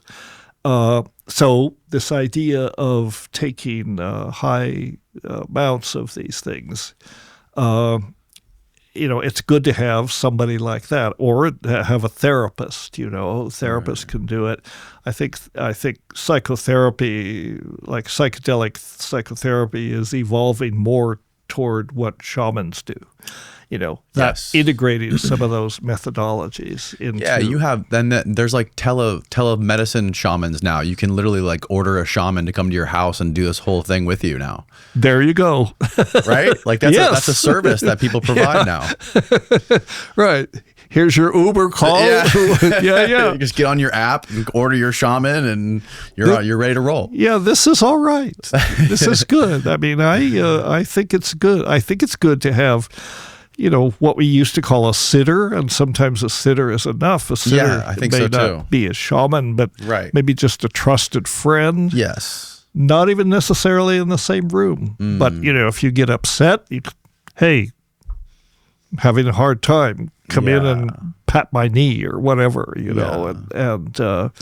and because, you're putting yourself in a unusual state that can be terrifying. But as you point out, there's always something to be learned, Yes. I mean, even the terrifying experiences are sometimes they're the most valuable experiences. The most valuable, definitely. Yeah, it's a great thing to use as a tool, and it's why it's so frustrating that our culture and our society and our government, which is co-opted by businesses and pharmaceutical industries and things like this, that pressure our society to outcast these things, and label them as these evil substances that will kill you, and they're it seems like we're going in the wrong direction. Well, I think it's changing, though, particularly with psychedelics. I mean, psychedelics, there's a lot of research has accumulated now to show that they do have these benefits, that if properly used, they can be used. They're not harmful, and they can be very helpful. So it's kind of shifted the conversation from what it used to be, this has all been happening since Roland Griffith started working with psilocybin and getting FDA approval and playing it straight in terms of he was a serious neuroscientist and so on. Right. But now their benefits are being recognized. But here's the thing: I look at psychedelics they're basically a technology. Yeah. Any technology can be misused, And any technology will be misused. You can be sure of it. A lot of times there are whole issues about people, shamans or self-styled shamans that use that to dominate people, right. to, sexual abuse, all of this right. stuff. Not that this doesn't happen in so-called therapeutic situations. This happens in anything. In anything. Yeah. What the problem with that, I think, in the conversation about drugs has always been the drugs are identified as the demons. Drugs are just drugs. They just have the properties that they have. Mm-hmm. The moral quality of how you use them comes from us, right. and that's true of any technology. Yes. The choices we make in terms of how to use the technology, be it drugs or atomic weaponry or anything, it comes down to us. Yes. We're the moral compass, not the technology's neutral. But the biggest difference is it doesn't prey on those desires. Like it doesn't, other drugs like alcohol or nicotine or these other things, they all rely on this dopaminergic pathway, right. and you get addicted to it, and now you're using it to suppress other things. You're using it to suppress whether it be depression or any other sort of psychological thing you have going on. Sure. Where it can just send you down this vicious spiral, this dark spiral. But with the psychedelics, it's not something that you're going to be, in most cases, addicted to and abusing. Right. It's something that people are going to use as a tool. Like most people, when you talk to them about their DMT experiences or their psychedelic mushroom experiences, you'll ask them, they'll talk about it like they just got done tripping. But then you'll say, like, when's the last time you did it? And they'll be like, oh, like 8 months ago, a year right. ago. No, you don't necessarily go back to the well and drink again. They do not have this reinforcing effect, and that's exactly that's exactly right. These other drugs work through the dopaminergic pathway, right. and they reinforce you. You do it, mm-hmm. and you want to do it again, and you want to do it again, and it's very, very hard to throw that off. Cocaine is one of those. Cocaine, which we'll talk about. Yeah, we will talk about that in that sense. Cocaine is definitely one of those, mm-hmm. and psychedelics can be useful again by letting you step out of your reference frame and look at this addiction process. Maybe it's alcohol, maybe it's cocaine, maybe it's heroin, maybe it's tobacco. All of these things work directly or indirectly through this dopaminergic pathway. Mm-hmm. So does sex, for that matter. Yes. Sex involves anything that it really sort of pushes the pleasure button. Mm-hmm. Naturally, you want to repeat it. Right. But there's a point at which it becomes unhealthy. It becomes an obsession. And so looking at it through the perspective of psychedelics can help you get a handle on that. It helps you step away from it. It helps you diffuse it. And that's the therapeutic power when it comes to addiction. It's all about this default mode network. And people, this default mode network, like we said, it's very useful. It's where you want to be most of the time. I don't like the term default mode network. I call it the reality hallucination. The reality hallucination. Our brain synthesizes a model of reality. You talked about simulations. Yes. This guy with the DMT and the simulations. Yes. I'm here to tell you we are all in a simulation. Everybody's in a simulation. Our brains simulate a model of reality. We live in that model of reality. We don't know what reality itself is because mm-hmm. we're in this model of reality. And it's defined largely by what doesn't get through. This is like the brain filter hypothesis. It's exactly the brain filter hypothesis. The information comes to us through our sensory neural interfaces, kind of gets all mixed together inside, and extrudes a model of reality, which is what we experience as ordinary consciousness. Yeah. And then you can introduce another pharmacology or something else into it, a drug, meditation, another practice, you can change that model of reality. But you're always trapped in that model of reality. We can't even say that much about, because we can't even say that much about what's outside that model, because you take psychedelics and you realize the concept of inside and outside don't make sense. You're not really separated. And, we are all one, right? That is that's the psychedelic cliche, but it's true. We're not separated. This is like anything. Jung's idea of the archipelago of consciousness, right? Exactly. Yeah. Where we're all connected under the water, but there's above, we're all little individual islands. Right. We appear to be separate. And I'm a serious Jungian, and so was Terence. Jung was a deep influence, and I think that's exactly what's going on. So this reality hallucination, we can be grateful that we have it because it makes us functional, but it can also go off track. It can be dysfunctional. Well, it's millions of years of our brains evolving to survive, right? And to evolve and to push our species into the future. Yeah. And when it, when it does get disrupted, it's a problem. But then we come along and we say, my reality hallucination is turning into a bummer. It's not fun anymore. And then you can take a psychedelic and you can disrupt it. Right. You can reprogram it, and you don't have to worry, because the brain and physiological systems in general, they'll tend toward equilibrium. It's going to fall back together. It's going to fall back together in most cases. I mean, some people don't, but very rarely do people not recover from psychedelics. And even if there's a prolonged... What do you mean recover? You mean like they back stay to in the ordinary trip? reality. Oh, there's people that stay there? It's been known, yes. Oh my God.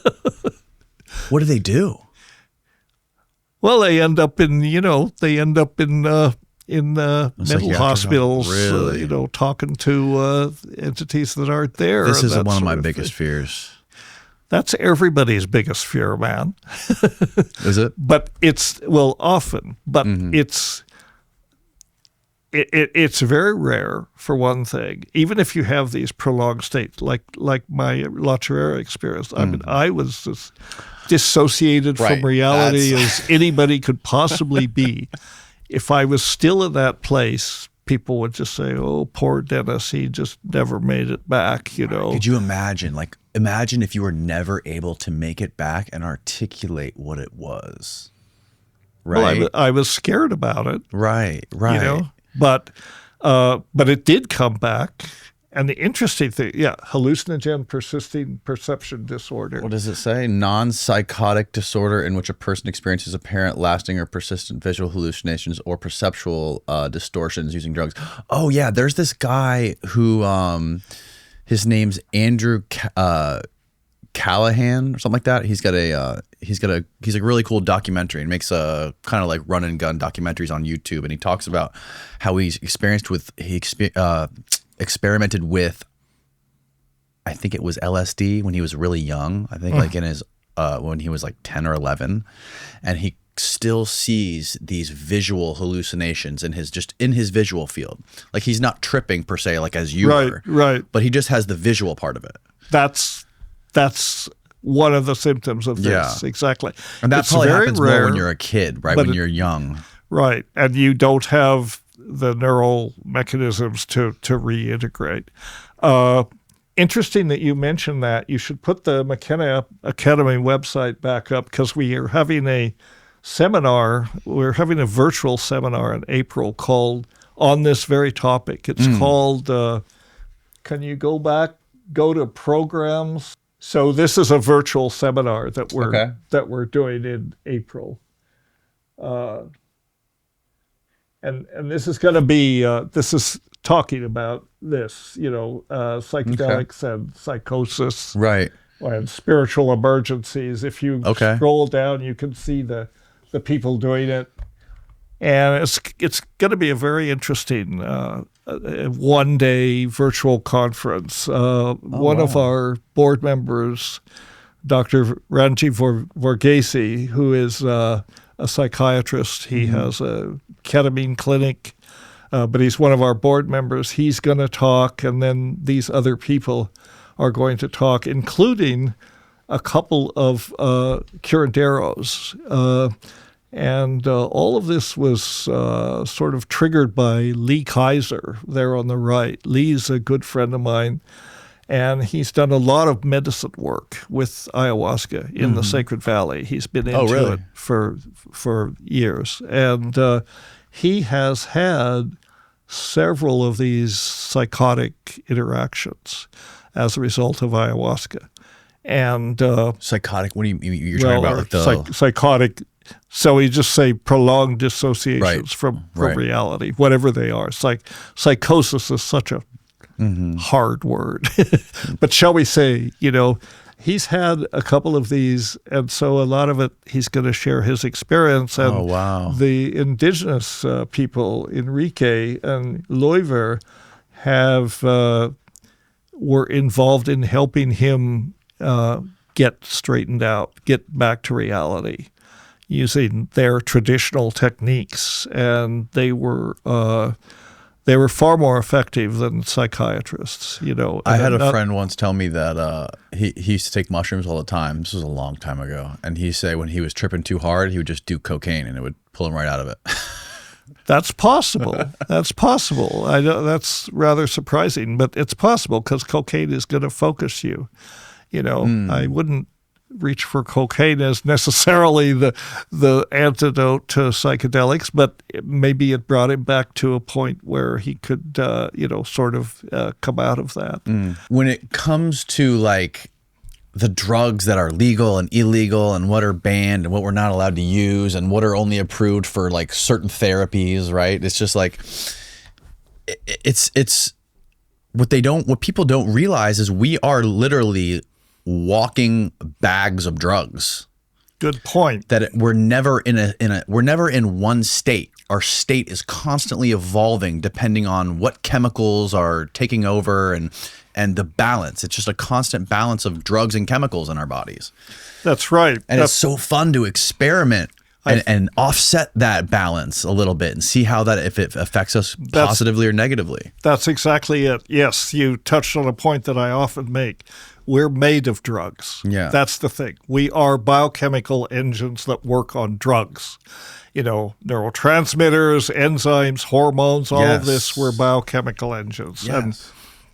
And maybe more than that. I'd like to think that there's a spiritual aspect, but the functioning body is a biochemical machine that runs on drugs, and this is why drugs have their effect. If DMT, for example, we know that it occurs in the brain, in the lungs rather too, right? high levels, and it's there. It's actually a neurotransmitter. And there's, recent work has shown, originally it was sort of the focus was all about the pineal gland. Yes. And that data is not so valid anymore. The pineal gland does make DMT, but not enough to have an effect. But there are whole new neurotransmitter systems that have been identified for which DMT is basically the neurotransmitter at levels comparable to serotonin. DMT is in pretty much everything, right? In fact, DMT is in everything. It's true. And you know why it's in everything? It's because DMT is molecularly the simplest psychedelic, and it comes from tryptophan. Tryptophan is an amino acid, one of the 20 that it makes up proteins, right? Mm-hmm. So tryptophan is in every living thing, because it's one of the 20. And there are enzymes. DMT is 2 steps from tryptophan. There are enzymes that take off the carboxyl group. Tryptophan is an amino acid. decarboxylases, this class of enzymes called decarboxylases, remove the acid group, and then you get amines. So you get tryptophan, you remove the carboxyl group, you get tryptamine. You stick 2 methyl groups on that, another enzyme comes along called N-methyltransferase. I love biochemistry because the name of enzymes describe what they do, right? N-methyltransferase, it sticks methyl groups on things, CH3 groups on things. So 2 steps from tryptophan, you get DMT. And then from that, you get all these variations, bufotenine, 5-methoxy-DMT, psilocybin. You get this whole tryptamine family of most of which are psychoactive.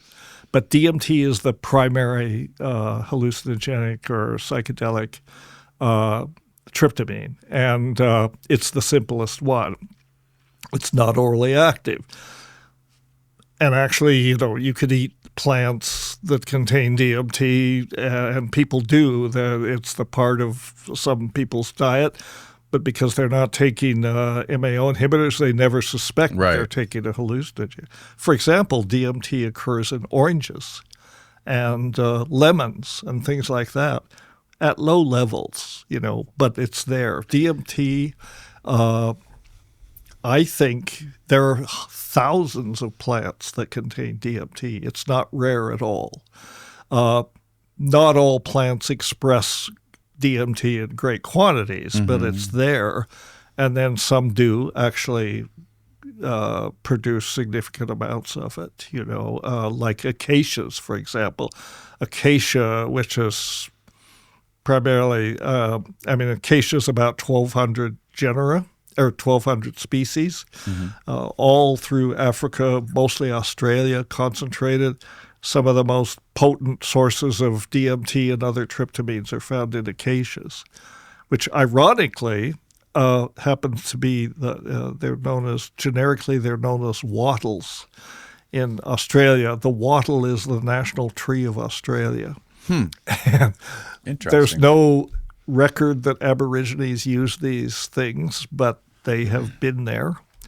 And my theory is that there's probably trace amounts of DMT in all plants, because of these enzymes. Decarboxylases and N-methyltransferases are pretty much involved in cellular processes at all levels. So nobody's going to do this and nobody's going to fund it, but I'll bet if you went out and just started picking plants at random and analyzing them for DMT, you would find trace amounts of DMT, and in some cases large amounts, and those are the ones that have become utilized, like the chacruna, psychotria, which is the admixture plant for ayahuasca, or these anadenanthera snuffs that are, the seeds are made into stuff, or the ukuhe that we were talking about, the varolas. They contain large amounts of DMT. And indigenous people have, they're very clever. They want to get high just like everybody does, but they become very clever at identifying these plants and learning how to prepare them. Yeah, and even through history, imagine how much drugs people were doing through antiquity, right? Like they didn't have the cultural boundaries and guidelines and sanctions, if you want to put it that way, around society, right? Like they didn't have to follow these. They didn't have to fit into these norms. They were probably just roaming around, trying to have sex and get high. And eat. Pretty much. Right? Yeah. Well, this goes back to the whole stoned ape theory. Yes. That's another rabbit hole we could go down. Yeah. Yeah. But I think that's one of my favorite theories that Terence came up with. It's much more easy to comprehend than Timewave Zero. Oh yeah. Yeah. And it's another one of these theories. It's circumstantial evidence, but it's probably true. Terence actually didn't come up with it. It was my idea. Oh, it was your idea. But, we shared ideas. He wrote the book, Food of the Gods, and he it's a great book if you haven't read it. It's definitely worth reading. Mm-hmm. And it is this idea about, but I have elaborated on that idea. And what's interesting, he suggests that mushrooms were used quite by ancient civilizations. And my theory is that mushrooms were probably the oldest psychedelic that humans have ever used, and may have been used as long ago as 2 million years, and may have had a lot to do with the evolution of our neural structures and our consciousness. Mm. Don't look at me like that. This is not such a crazy idea. There's inferential evidence for this. So we know that hominid populations evolved in Africa around 2 million years ago. And although the fossil record is, incomplete, obviously, but we have a pretty good idea of the lineage. There are fossils starting with the first true hominids, Homo habilis, was probably the first hominid. And then there were different lineages that appeared. Homo erectus was part of this. There wasn't a single lineage. There was actually various species in this environment that were interacting and interbreeding with each other. And eventually some emerged as the dominant species. So Homo habilis, Homo erectus, eventually Homo sapiens. Mm-hmm. And over about 2 million years, the size and complexity of the human brain expanded, basically tripled inside. Homo habilis, the brain of Homo habilis was small by comparison, about 500 cubic centimeters. Homo erectus, somewhat larger, maybe 1,000 cubic centimeters. There you go. That's, yeah. Oh, yeah. We went over this with... Was it Gallimore? No, we went over this with Michael Masters. Oh, yeah. Yeah, that could be. I've got another chart. He's an anthropologist. But yeah, this is a good one. So Homo sapiens has the largest brain. Actually, Neanderthals have a slightly bigger brain. Right. But they're also much bigger people than Homo sapiens. So brain to body mass, that's about 1,500 centimeters, And so the fossil evidence is there. What's also there is that in this environment, there's fossil evidence that there were cattle. These have been found. These people were living with cattle. They were hunting cattle. They were probably eating cattle. If you got cattle, you've got mushrooms. Would it have to be cattle? Could it be any other sort of megafauna? It could have been. I mean, yeah. Or it doesn't have to mammals? Be cow shit that mushroom grows on. Right. But we do know from fossil evidence that the ancestors of the modern cow was in this environment at that time. And we know from paleoclimatology that it was a wet environment. The Sahara is a desert now, right? Yeah. But at that time, from paleoclimatological data, we know that it was a wet. There were seasonal rains, at least. It was lake country. It was savanna, so there was megafauna of all sorts, and it was a humid, wet environment. There had to be mushrooms there. Right. There just had to be mushrooms there because Psilocybe cubensis. If you go to any similar tropical environment these days, wet with zebu cattle or similar cows, you're going to find these mushrooms. I mean, they're just there. They follow the cows. And so in this, and these mushrooms in the environment, they're not difficult to spot. I mean, they're big, they're robust. So if you're a hungry hominid looking for something to eat, sooner rather than later, you're going to sample these. And then who knows what that effect would be. But then that's where these long-term effects of psilocybin on the neural neural reorganization can begin to kick in, right? But what propagates that over evolutionary time? Well, this process, which is known as epigenetics. Yes. Epigenetics is a mechanism where effectively for acquired characteristics being propagated over generations. And trauma as well, right? Like trauma, yes, all these kinds of things. Other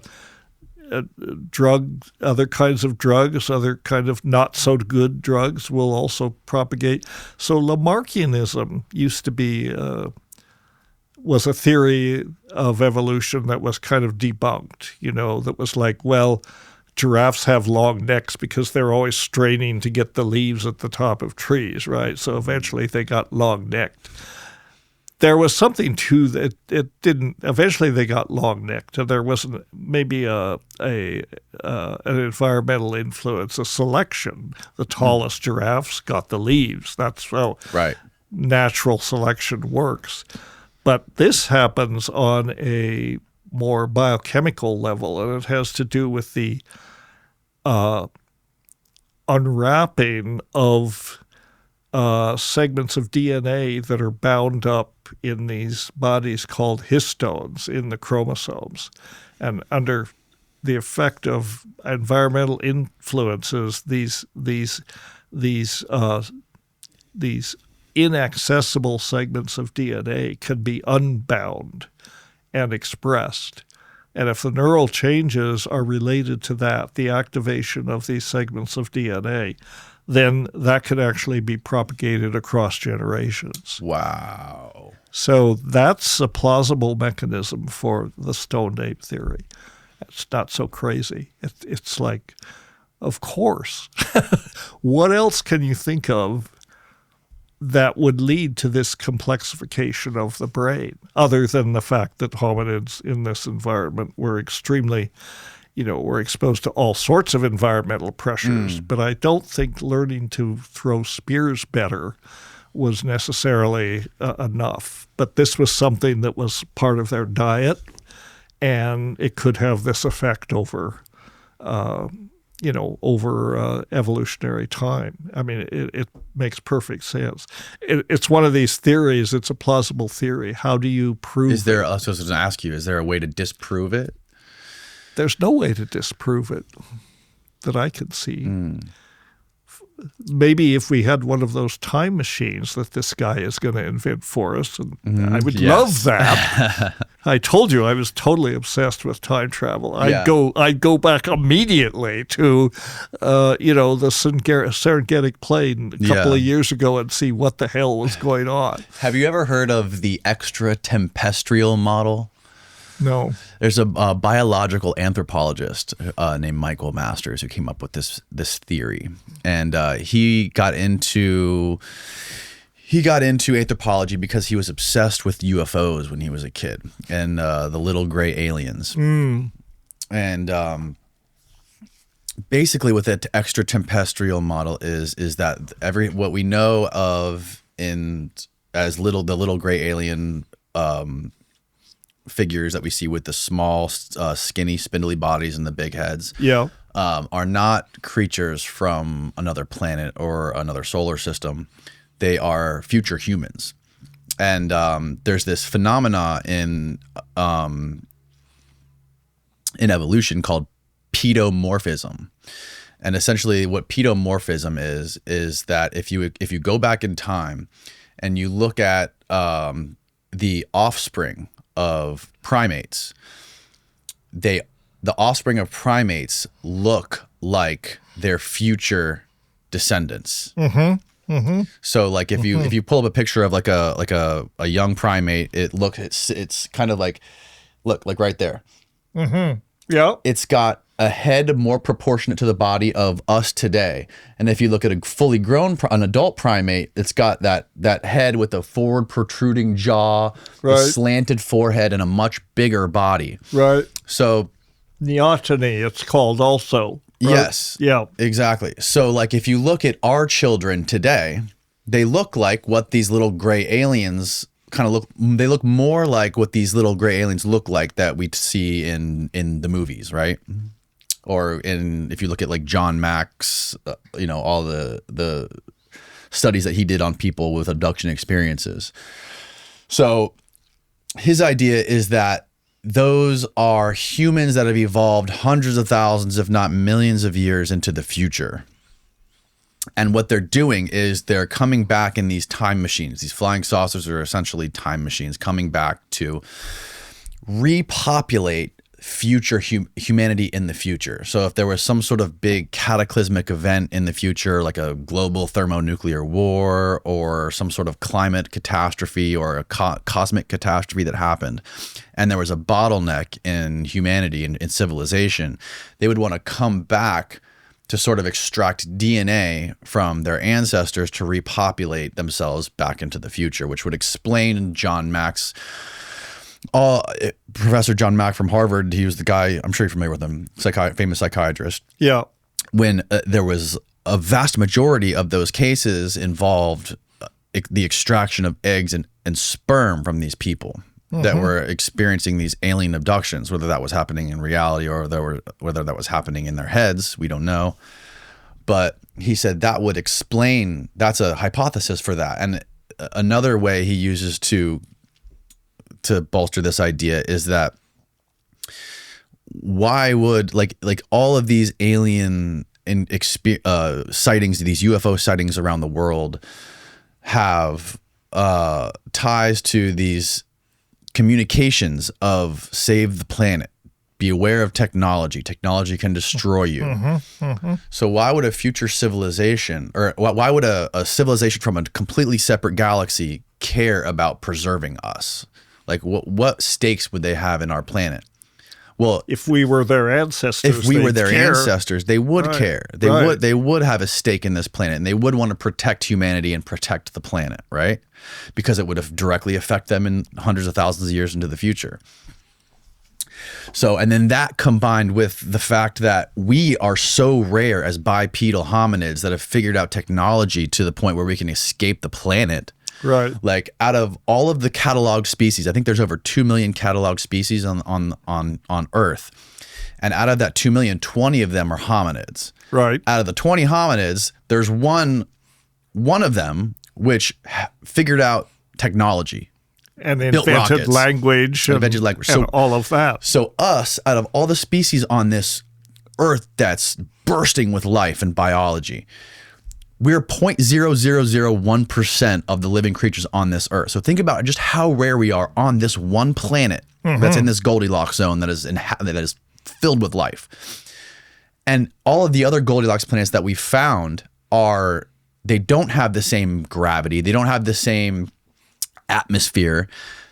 It is pretty much impossible that any sort of life would evolve to be upright bipedal hominids. You know, most of those worlds are water worlds. Yeah. So they would look so much different. Unlikely. I mean, it's a good general body structure. You know, it's useful for things, but you can imagine many other body structures that might work. Well, this is a fascinating idea because if my inference is correct, then, so these are future aliens that are coming back to get DNA. The implication is that at some point there is a cataclysm that wipes us out, but they've already got the DNA, so then they can come back and repopulate the Earth. Yeah, they can go back and repopulate the future. I feel so much better already. Right? And there's so many accounts of these UFO sightings near nuclear sites. Yeah. I know. Disabling nuclear launch sites and stuff like that. And after listening to this podcast that you did about time travel, the gentleman's name was Ronald Mallet. After I listened to that, I thought, this is actually the most plausible explanation. I could almost buy this because he made it clear how, what we understand of physics, it is actually possible if you have the command of these incredible sources of energy and all that. Right. it is actually possible to travel into the past. This does not violate what we understand about time. I always assume that, of course, future time travel is no problem, a given. Right. You know, the faster you go, you can, time slows down and Right. decades. Yeah, there was a study done on with the atomic clock. That's on the plane. tricky part. And he talked about a plausible way that this could happen. I need one of those machines, actually. Yes, exactly. Yeah, and there's the we were trying to build one, but it kind of didn't work. So right. And there's the time dilation, which happens, which is the paradox of like if we wanted to send astronauts to travel to the edge of the galaxy, it would take 22 years in rocket time, which would be like 1 million years of Earth time, right? So by the time they get halfway there in 10 years or whatever, if there would have been 500,000 years on Earth, they could have sent somebody up in 5 minutes that would be passing them with their belly still full of breakfast. Yes. You know what I mean? Like, well, we wasted our whole lives to do 10 years of our lives when, Earth has evolved. You basically have to say goodbye to everyone you know on Earth because time would be passing so much faster on Earth. Right. Yeah. Yeah, so, these are mind-boggling concepts.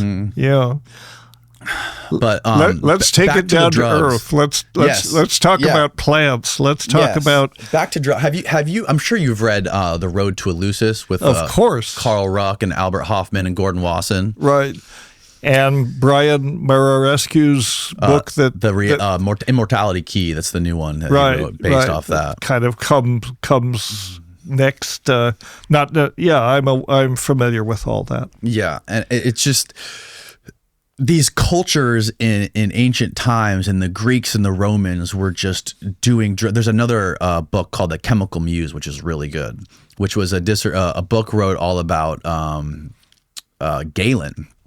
Yes, It was Galen, second century physician who was Marcus Aurelius's doctor. Right. And he was an amazing, like a huge mind of antiquity and philosophical mastermind and a medicine. He was a savant, right? He created all these concoctions and medicines and drugs, and he even wrote about like how much opium he had to give Marcus Aurelius so much opium. He was getting addicted to opium, and when he was writing, he would always be kind of complaining about how he kept having to up the dose for Marcus Aurelius because he was so just addicted to opium. Yeah. And basically that book, The Chemical Muse, just talks about how drugs were ubiquitous in antiquity. They were just everywhere. People were constantly doing drugs because there was constant death and plague and famine everywhere. People were starving, people were dying of diseases, and people were getting injured and dying and getting injured in war and battle.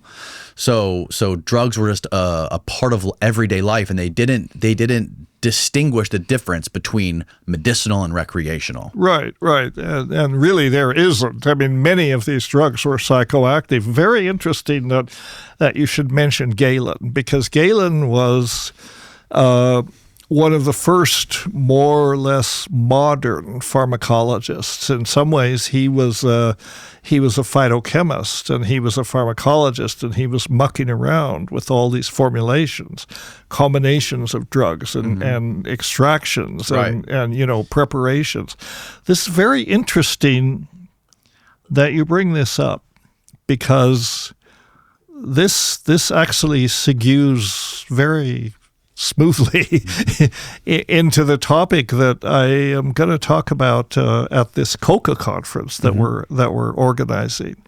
I've been thinking, what am I going to talk about? And I'm not an expert on coca or cocaine or any of that, other than, I'm certainly not like some of the people that have spent their whole lives talking about it. So I've been wondering, what am I going to talk about?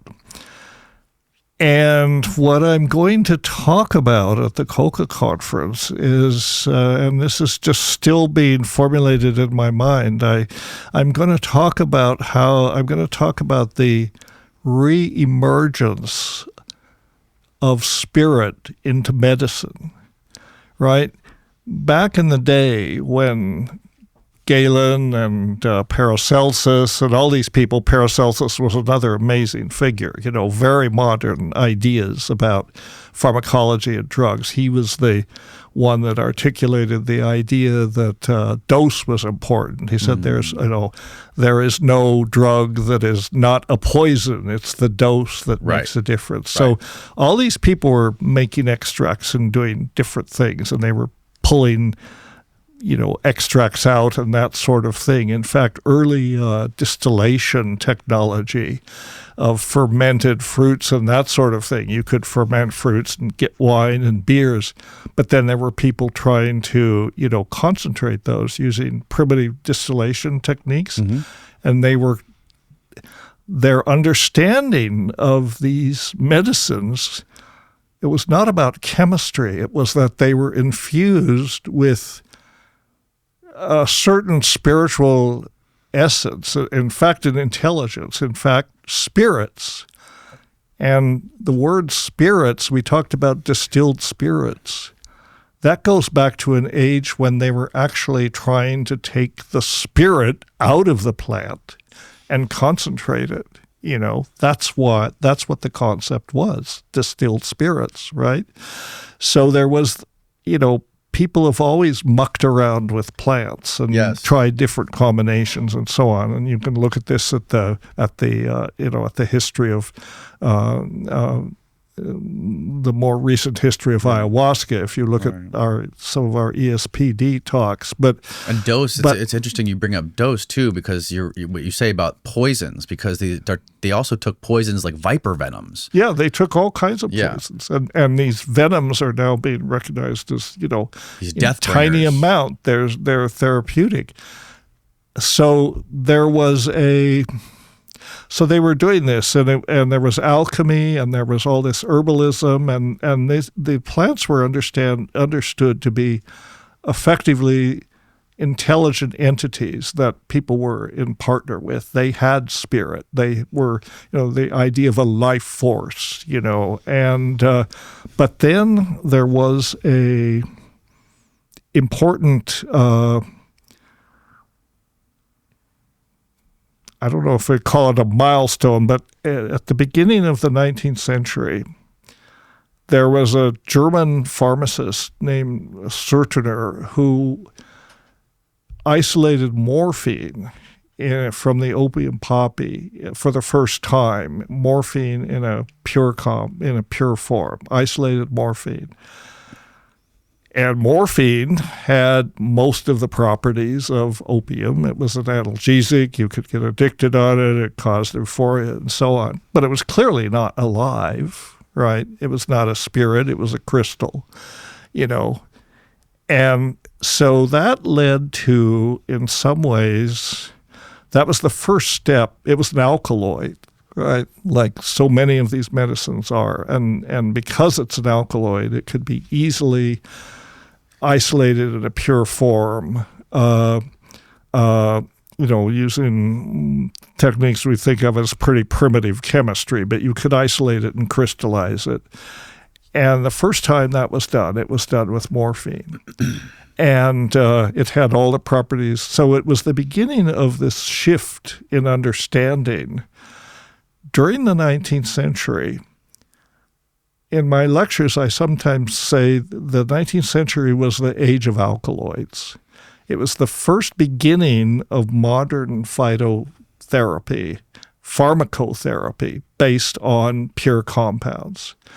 And a whole slew of alkaloids were isolated in the 19th century. Morphine, scopolamine, hyoscyamine, cocaine around the middle of the 19th century, theobromine, caffeine, all of these alkaloids were isolated, culminating with the isolation of mescaline in a pure form at the end of the 19th century in 1903, or maybe it was 1899, I'm not sure, but Arthur Hefter, the chemist Arthur Hefter, for whom the Hefter Research Institute is named, isolated mescaline from peyote.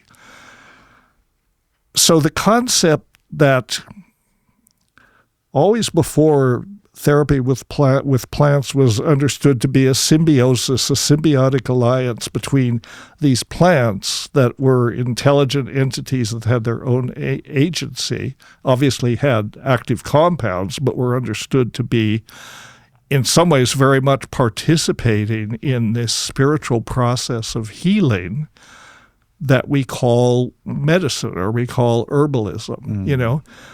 But the isolation of these pure compounds was the beginning of the concept of spirit became ostracized from medicine. And the idea that, no, there's no life force, there's no vital force in these things. It's just chemistry. It's just pharmacology, you know, and so are we. We are biochemical engines, just biochemical machines. And if you apply the right molecular monkey wrench, you know, in the form of a molecule, you can fix the problem, you know, you can fix the machine. So the idea that spirit was part of medicine, was part of healing, was suppressed as medicine evolved into what it is now, you know, and it very much de-emphasizes spirituality. It's very much about pharmacotherapy. We have chemicals, you have sicknesses, they affect these different processes, you know, and there's no invocation of any spiritual aspect to it. It's all seen as very mechanistic. Right. But then, so it goes on, and, you know, as we know, the American Medical Association and these other institutions went out of the way to suppress herbalism and herbalists and to dismiss the whole thing as quackery, you know, even though there's a vast body of literature, scientific literature, that shows that herbal preparations do have medicinal properties, you know, but so-called mainstream medicine, pharmaceutical medicine, biomedicine, as I like to characterize it, they don't accept that, or they're skeptical, definitely. They don't accept it. For one thing, you can't patent natural products, you know, and it's not as easy. So it's in their interest to suppress this and to sort of, you know, and to say it's all quackery and all these alchemists and witches, you know, witches were midwives, basically, and they were people that understood women's health and the use of plants for women's health, for inducing labor, for inducing abortion, which was a big one, for, you know, inducing lactation, for doing all the things that, you know, are peculiar to women's physiology. That body of knowledge was was the province of the women. The women had this wisdom. It was women's wisdom. Yeah. And so medicine got away from spirit. Medicine exorcised spirit. Yes. You know, and said it's all just mechanical. And then so that went on, and it went on from the 19th century into the 20th century. And then along came psychedelics. And, I mean, they've always been there. They've always been used. But along came psychedelics as potential medicines and this sort of psychedelic renaissance and the reintroduction of psychedelics into medicine, into medical therapies. The reason medicine is so uncomfortable with psychedelics is that they are medicines for the spirit, effectively. They have to admit that a spirit exists if they're going to use psychedelics. And this is why, you know, I mean, they're grudgingly beginning to use psychedelics in medicine. But a lot of people are uncomfortable with this for this very reason. In fact, there's a whole group of medicinal chemists and drug developers who are trying to take psychedelic molecules and engineer the trip out of the molecule. Right, so they're trying to create non-psychedelic psychedelics, which by definition they can't be, because psychedelic means mind manifesting, right?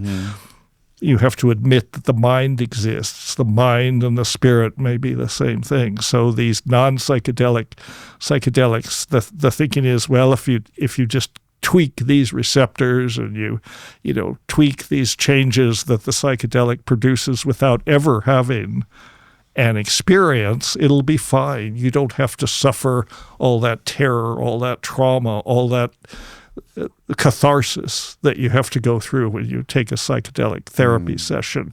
You'll never know anything happened. You'll just suddenly feel better.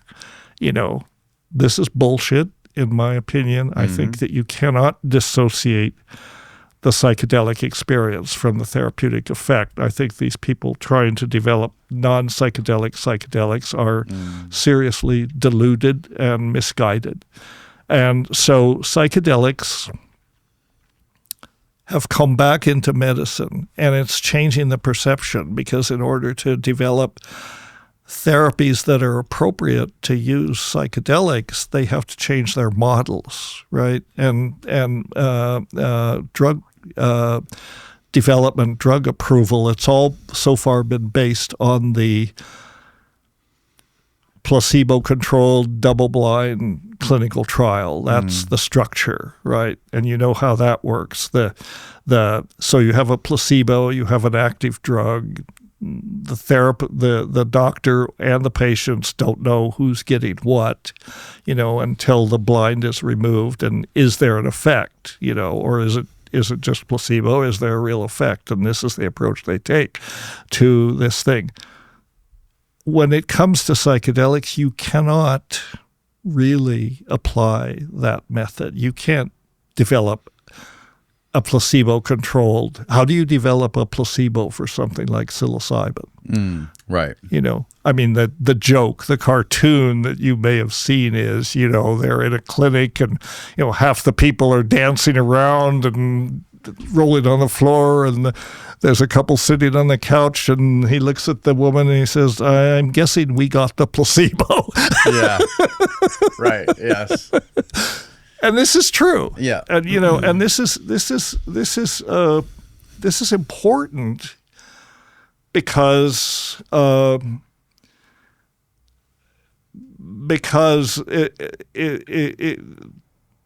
if they insist on developing these drugs using these outmoded methodologies based on placebo-controlled clinical trials, they can't do it.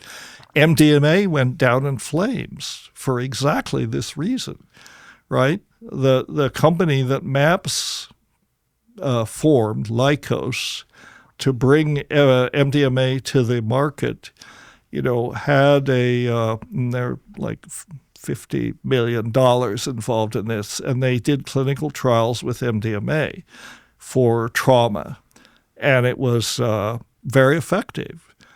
But there was an FDA review board. Most of the people on the board were not really clinicians. None of them had any experience themselves with any of these psychedelics and or any really clinical trials. And they said, well, it wasn't a well-controlled study, because you didn't have the right placebos. You didn't design it correctly. And so we don't accept these effects. We don't accept these results. Mm-hmm. And as a result, we don't approve MDMA, and the psychiatric community is saying, but wait a minute, this showed profound effectiveness for treating PTSD. You can't just dismiss this, and the FDA is saying, well, actually, we can dismiss it, and we hold the keys, and you guys didn't meet the criteria for design of the study that we insist on, because it wasn't a placebo-controlled study. And so nobody knows where that's going. They said basically design a better study or a different study, but it's created a big problem, and I don't know where it's going to go in terms of the advancement of psychedelic therapies in biomedicine.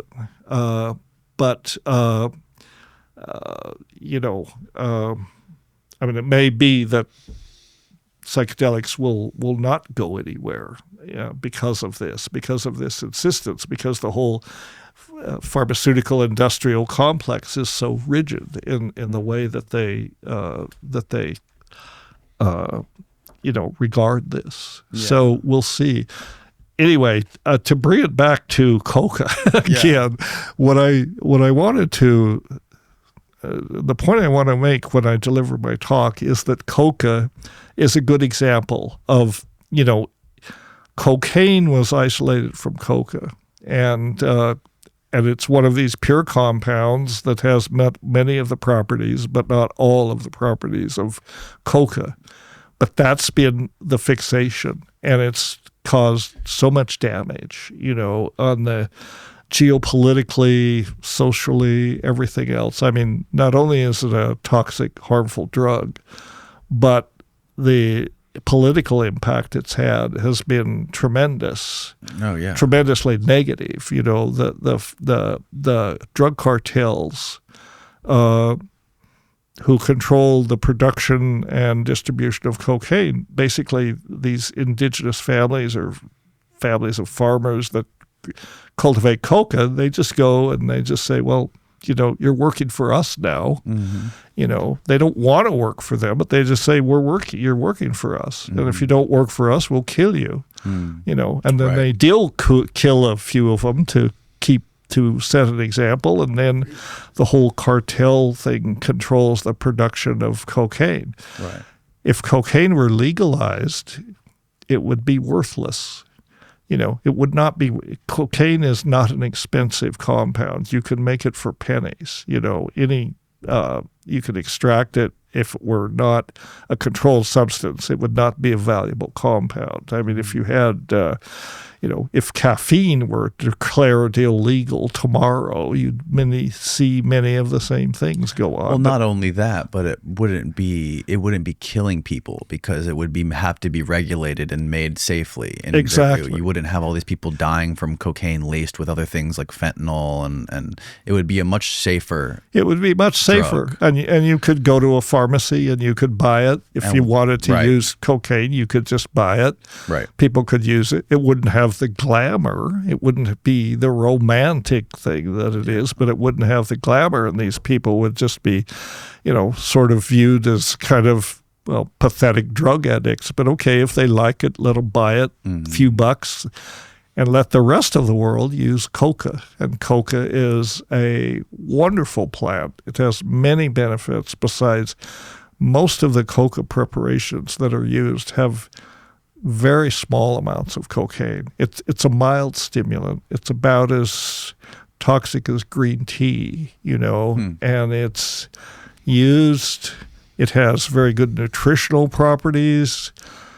It's the main remedy for altitude sickness in the Andes, those sorts of sicknesses. There's one group will be presenting at this coca conference on trying to develop coca extract as a treatment for ADHD, for which it's very effective. Yeah, and because the FDA does allow botanical drugs to be developed. There is a protocol for that, so they're trying to apply FDA botanical frameworks for developing a coca extract, which doesn't contain cocaine or contains only traces of cocaine for ADHD.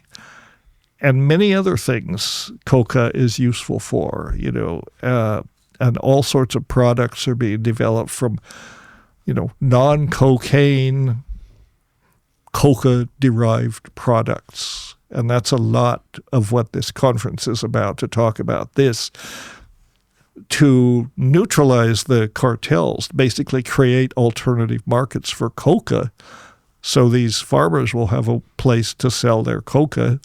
Companies can develop these products, and if the prohibition of cocaine can be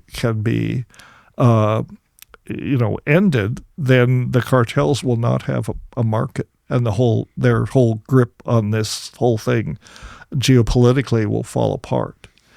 And so that's what this is. This conference is bringing together medicine, botanists who have studied coca for many years, a whole bunch of regulatory people involved in drug policy in Europe, Peru, Colombia, Bolivia, which is where they're produced, Like I said, the vice president of Bolivia, who's been a strong public advocate for coca, not cocaine, coca, for many years, is going to be there, and other high-profile people from the UN, World Health Organization, and so on. So we have been able to attract a pretty high-level bunch of folks, bunch of experts, and we're going to have this 3-day conference, have this active dialogue go on. Well, the problem with this, not just the cartels, it's the United States military-industrial complex propping up the cartels and quite literally using them to fund covert ops. Well, forever. Absolutely, right. All of that, and the people that, at fundamentally at base, it's the people who consume cocaine. And if you like cocaine, that's fine. Sure, it's a pleasurable drug, but you should be able to go to the pharmacy and buy it. Well, they use it for like brain surgery, right? Like neurosurgeons use cocaine. They do. They use it as an anesthetic for certain kinds of surgery, like nasal surgery and that sort of thing. But the thing is, because it's under the control of the cartels, ethically, there's real problems with using cocaine. It's similar to blood diamonds. It's essentially the same thing. Blood diamonds are available to the world. How many children get enslaved? The environmental impact is tremendous. It's very much the same. The world cocaine markets are based on slavery, murder, environmental destruction. The processing of cocaine destroys the processing of iPhones. What's that? Just like the processing of iPhones. Yeah, well, exactly. How they get the materials for iPhones. Right. Quite so. Make a good point. But I'm not crusading for iPhones. Yeah, right.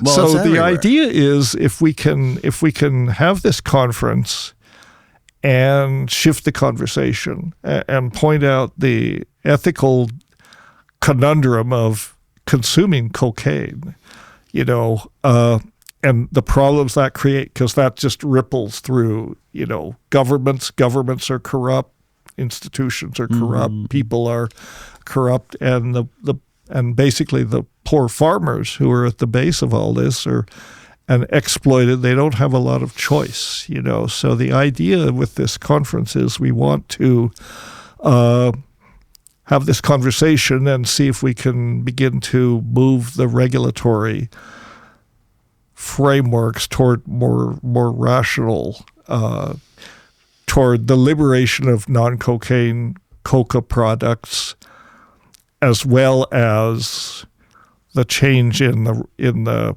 regulation of cocaine toward something that can be available, but is not. It's the fact that it's illegal is what gives cocaine value. That's why it's worth millions of dollars. It's not that it's an expensive compound to make. It's just because it's illegal. Now, is it illegal for me to have a coca plant in my possession? Technically, yes. That's the first thing that needs to change. In the drug regulatory laws, very few plants are prohibited as plants. Coca happens to be one of those that are. Cannabis is another. Peyote is another. And that's because the laws were formulated in a way that was the people formulating the laws. This all happened when the UN Convention on Narcotic Drugs was formed at the beginning at the end of the 60s. And certain plants were designated to be illegal as plants, and then the rest of it was mostly as chemicals. So the first thing that needs to happen is globally the prohibition of coca as a plant needs to end. Anyone should be able to grow coca like cannabis is now. Cannabis is pretty much even though cannabis is still prohibited someplace, but it's increasingly become legal. Right. Lots of people here in Florida are growing coca. People in Hawaii are growing coca. People in Florida are growing coca? People in Florida are growing coca? Growing coca? Yeah. Oh, hell yes, of course. It's easy to grow. Yeah.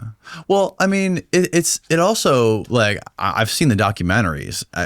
It's quite the laborious process to manufacture cocaine. Like, you see them taking all the leaves and then like crushing them up, mixing them with gasoline and all these other things in these big vats. Right. I mean, like, that's far from the actual leaf. And like, if you wanted to take the coca leaf, like, what would be the process of doing it? Is it similar to like khat in Africa? It's similar to khat. It's used very much that way. It's chewed or, and then there's this material called Bombay, which is a powdered form of it. Okay. And people take that and, you basically make it quid, or you put it between your gum and your cheek, and then you just suck on it. Right. And you get this effect. And they make teas out of it. They make food out of it.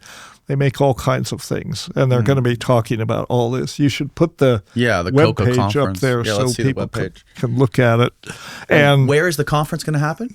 It's going to happen in the Sacred Valley of Peru at this tourist retreat center that I've often gone to. It's a lovely place.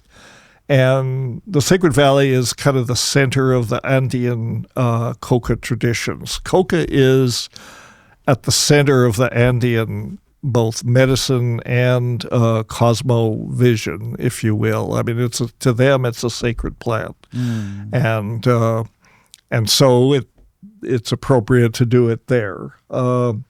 And people can look at this website and look at the bios and what people will be presenting. Yeah, we'll put the link in the description for people who want to read more about it. It's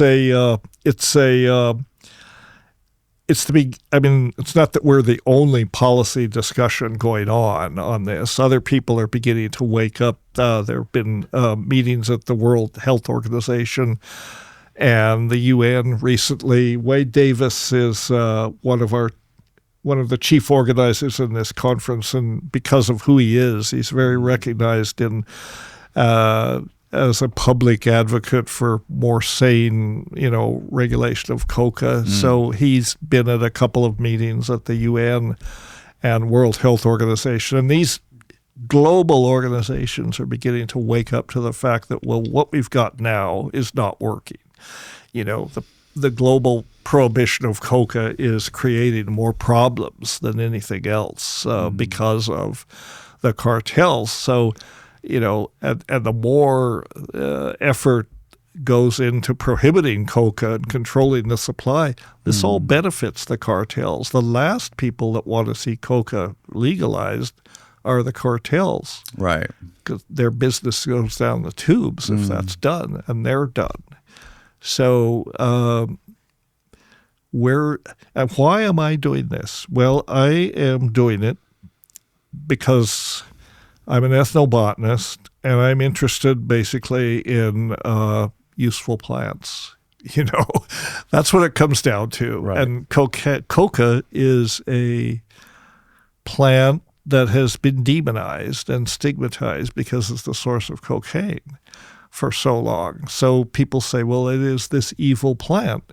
No, again, it comes back to, human behavior. The people that are extracting cocaine and marketing it and putting people into slavery and all that to get cocaine, they're the evil ones. Cocaine is simply a plant, and it's a very good plant. It's a beneficial plant.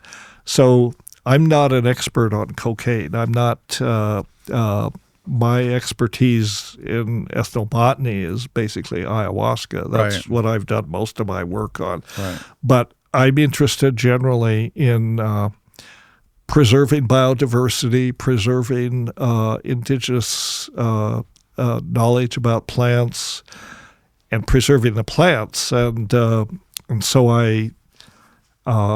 and I'm a good friend of Wade's, and so when we together we came up with this idea about doing this forum, this symposium, and I'm all in, because if we get a global notice for this, then people who are in positions, influential positions, can make change. And that's why we're, again, people can, if they want to support this, they can donate to the Academy. They can attend if they're interested. We have about 10 slots available for guests. Because of the technical limitations, we won't be able to live stream this from there. Mm-hmm. But all the talks will be recorded, and we'll upload them every night after each session. We'll upload them to the website, and they'll just be available for people to look at when they want to. So that's our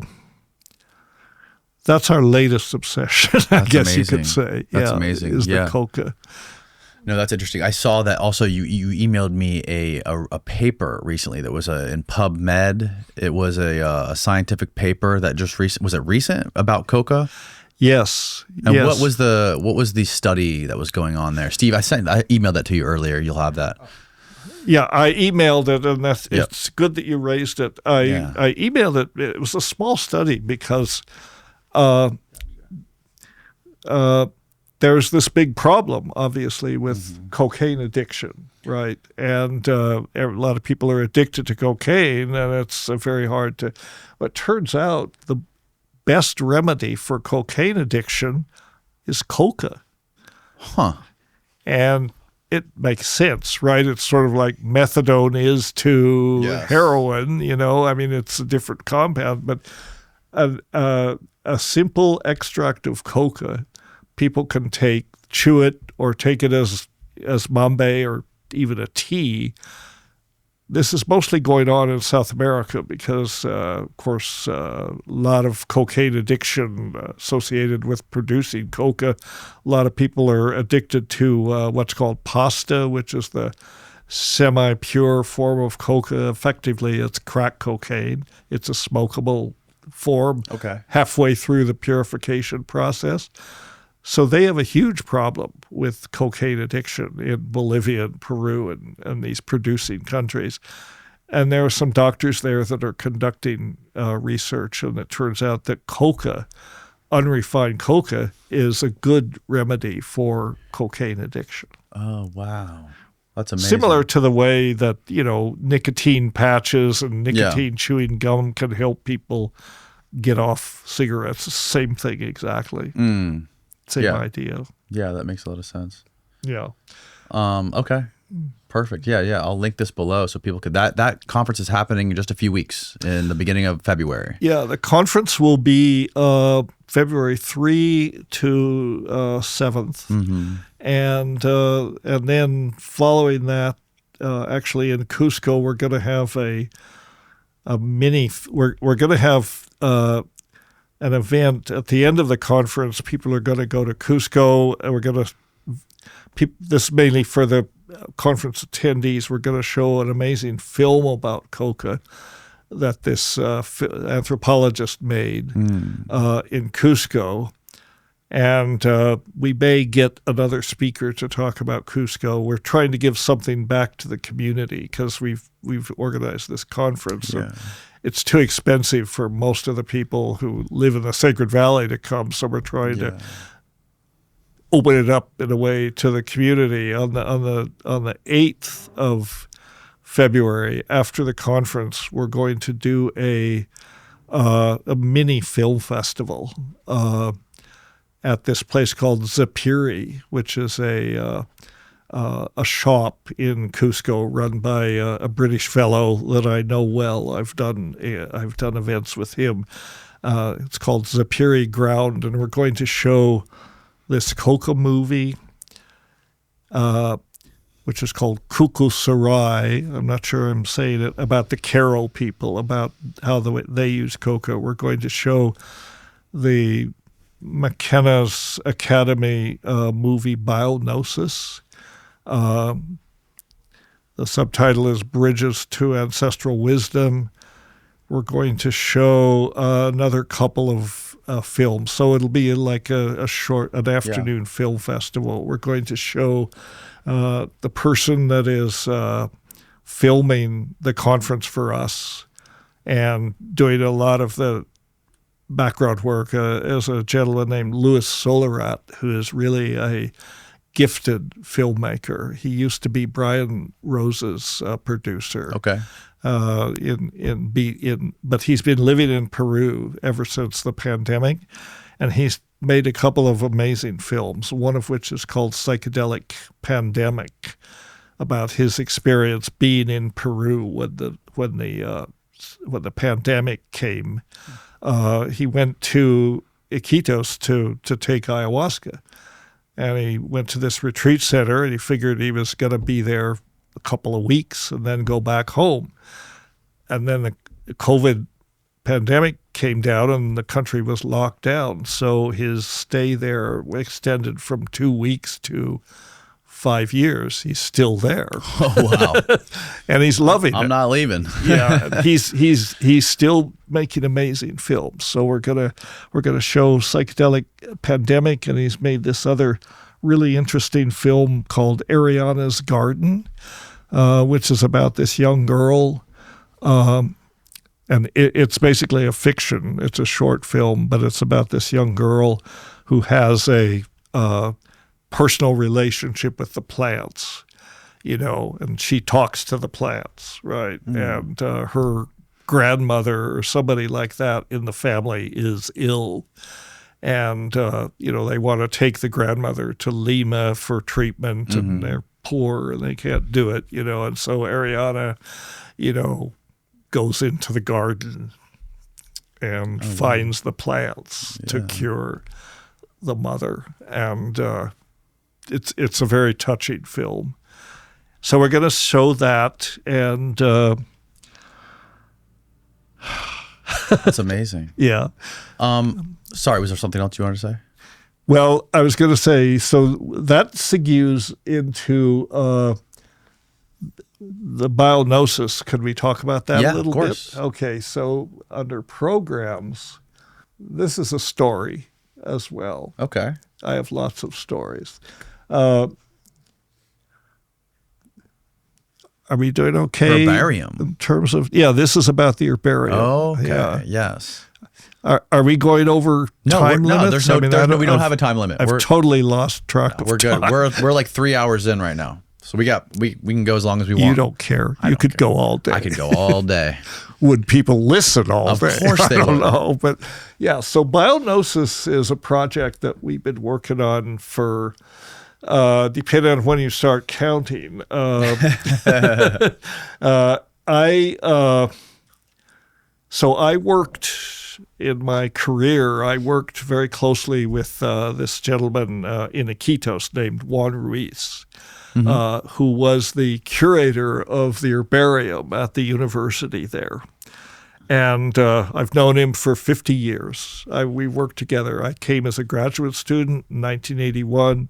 He was a student there at the time, and he was designated to be my guide, basically, by the guy who directed the herbarium at the time. And I'm sure conversation was basically this gringo's here, he's an idiot, he's a tenderfoot, just take him to the field and get some plants, make sure he gets back alive, you know. And he did, and we collected some plants and we formed a friendship. And we've collaborated on various projects over the years.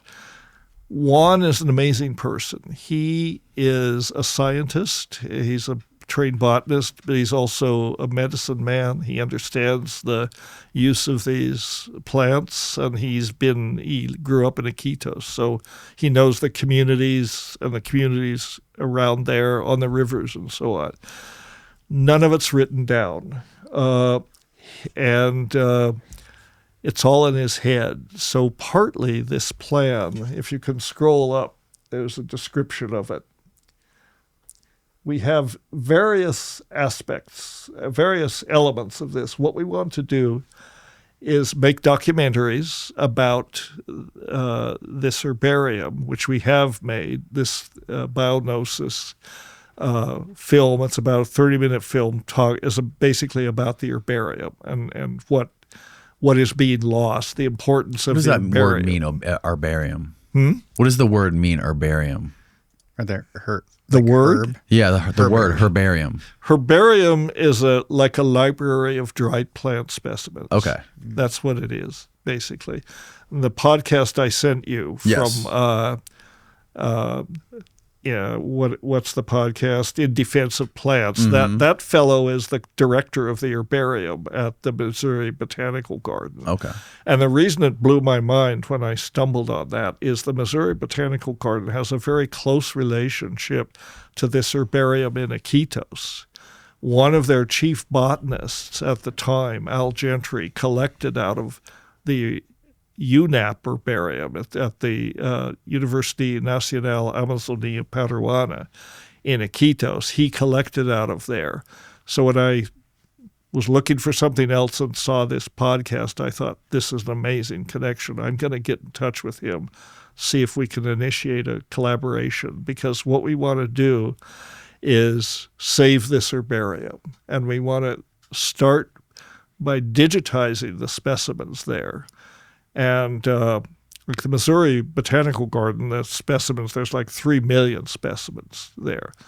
At the UNEP herbarium, there's only 150,000, so a tiny amount. And only 50,000 of them are actually documented and mounted with labeled and entered into the library. The rest of them haven't been mounted yet. Mm-hmm. So what we want to do is find the resources to mount the rest of the specimens and then digitize these specimens and put all that online and develop an interactive interface for examining the specimens, So this is what herbaria do these days. All of the major herbaria in the world are digitizing their collections, because then people could look at the specimens no matter where they are in the world. One of our advisors on this project was a woman named Barbara Thiers, Dr. Barbara Thiers from the New York Botanical Garden. She created a virtual herbarium at the New York Botanical Garden with 4.5 million specimens in it. Wow. So she knows what she's doing. Yeah, this is a trailer for the film, and I'll send you a link where you can look at the full film. It's only 30 minutes, but but scroll up or down to show those pictures. Go down. It was back down. Yeah. Yeah. So this shows. This is Juan Ruiz, and one of the we want to make a series of documentaries, but the main one is we want to try to document what this guy knows, which is a tremendous amount. He knows I think he has a personal relationship with all the plants in the Amazon. I mean, he knows all these species. He can identify them at sight. And I've collected with him in the field many times, and he can take a leaf or a fragment of a plant often, and I often have given him, these things, and he'll give you the scientific name, the common name, what it's used for, usually some funny story about some botanist that came through 30 years ago and collected the plant. Wow. So he's just a wise man of the forest in some ways. And the herbarium is closing. There's no money to keep it going. So what we're trying to do is find enough money to keep it going and document what Juan knows, before he dies, because he's not young. I mean, he's like me. He's a couple of years younger than I am. Wow. Which is unfortunately not young.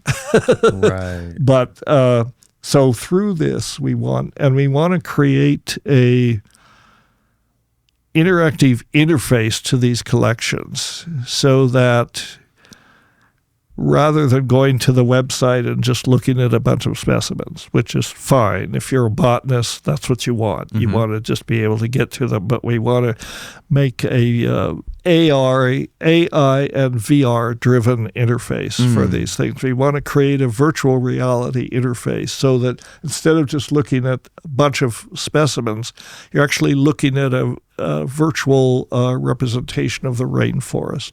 Oh, wow. And you can fly through the rainforest, and in this VR, there will be little nodes, and every node is keyed to an herbarium specimen, right? Oh, so you click on the node, and you can bring up the specimen, and that will tell you what it is and where it is and who collected it and so on. But then that could also link to all sorts of other databases that are out there. That's incredible. Genomic databases, phytochemical, ethnobotanical databases, and so on. So this is a big project. This is, and right now Juan is retired. He's been forced to retire because the herbarium cannot, they just can't keep paying him, even though he makes very little money. Right. But, as a faculty member there, he makes, I don't know, probably less than $1,000 a month, Sure. So it's but they can't afford it, and they've closed the herbarium. So this spring, after we get done with this coca conference, we're planning to take some of these films and go on the road and do film festivals in different places. We have the person that made the biognosis film has a studio in New Brunswick.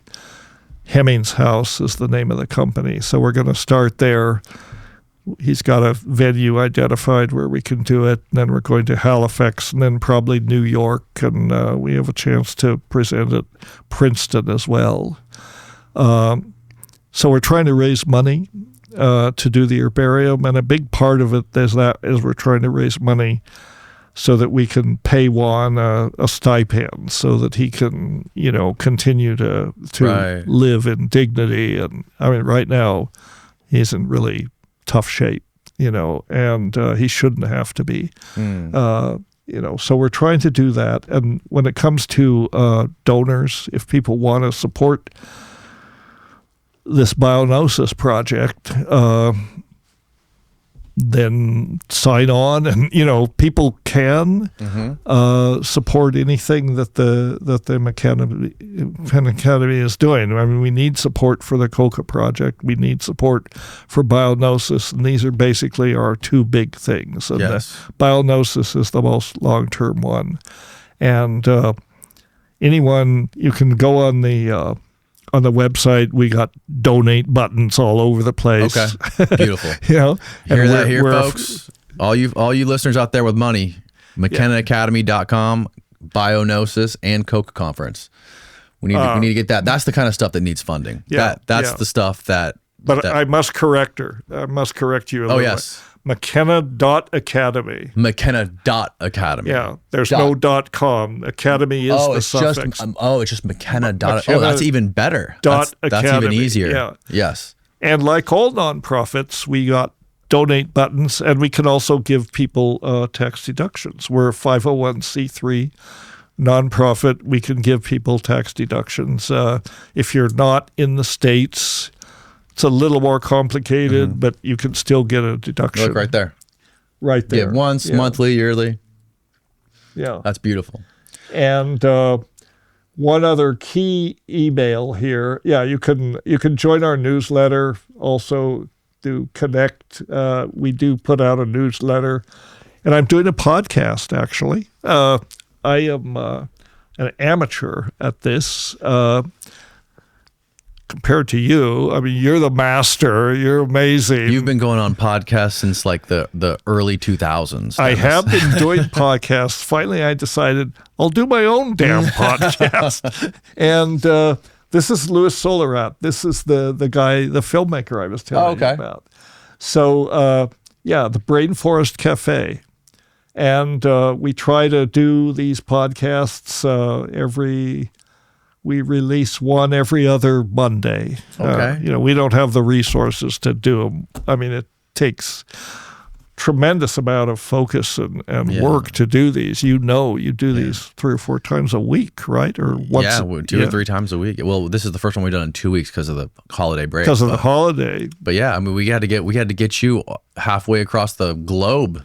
You came all the way from the top left corner of the continent. Right. We're on the opposite end. I haven't done that. We can't afford to bring people in purpose, in person. And besides, nobody wants to go to my messy office. But we got a lot of people here and some really good stuff. That's amazing. Wow. You guys already have a pretty good library of podcasts on here. You can search by topics. That's really cool. Look at that. You can search by topics. We need this. That's great.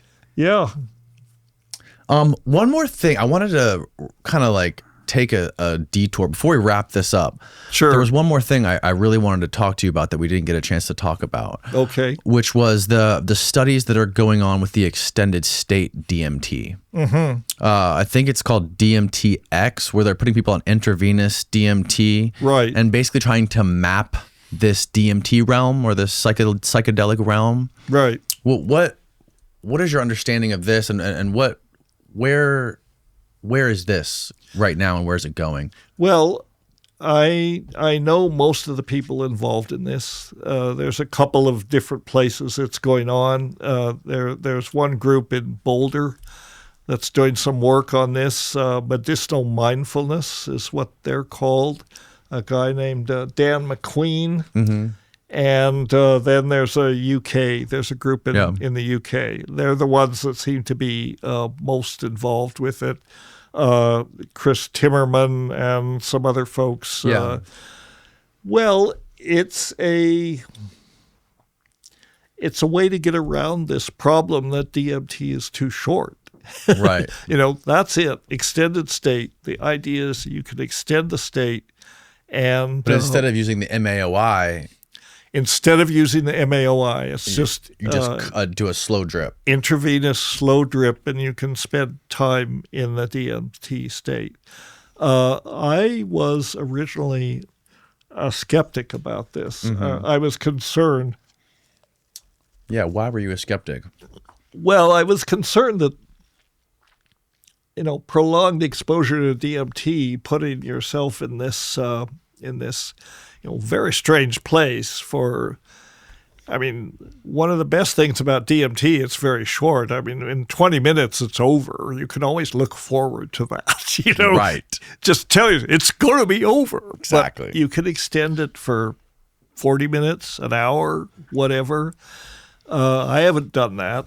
And for various health reasons, I probably won't do it. But I was skeptical that it might be dangerous, but I guess not. People are doing this. It seems to be okay. DMT is very non-toxic. And the reason it's so short is that it's so quickly metabolized. So you take it, and as soon as you take it, it starts disappearing, from your system. So this is a way to keep the titers up. One approach... Well, there's a couple of approaches. That one approach that could work without going the intravenous route that I have tried that worked pretty good is to do vaping, do a vaporizer, not like these cartridges, but use like a volcano vaporizer or something like that. Volcano vaporizer. Right. Yep. Yeah. So if you can do that, if you can vaporize it, then you have this bag full of the smoke, right? So you can control it. The problem is you're so completely out of it, you don't want to have to fiddle with lighting matches and smoking pipes and this just... And what I found when I did it was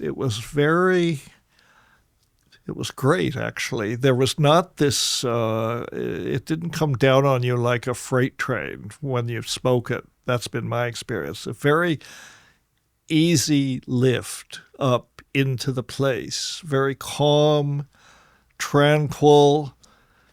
And then you could stay there. And if you wanted to go up higher, you just take another toke, and you on the breath out of this bag, and you would ascend, float up there for a while, and then it would start to come down. It was literally like being in a balloon. That's the closest analogy I could give to it. Start to drift down, and you say, well, no, this feels pretty good. I think I'll go back up for a while. And you could just float along for a long time. And I haven't done the intravenous one, but it seems to me that this accomplishes the same thing. And it was really quite nice. I had one of the best DMT encounters I've ever had with that. Really? Yeah. I did, because it was so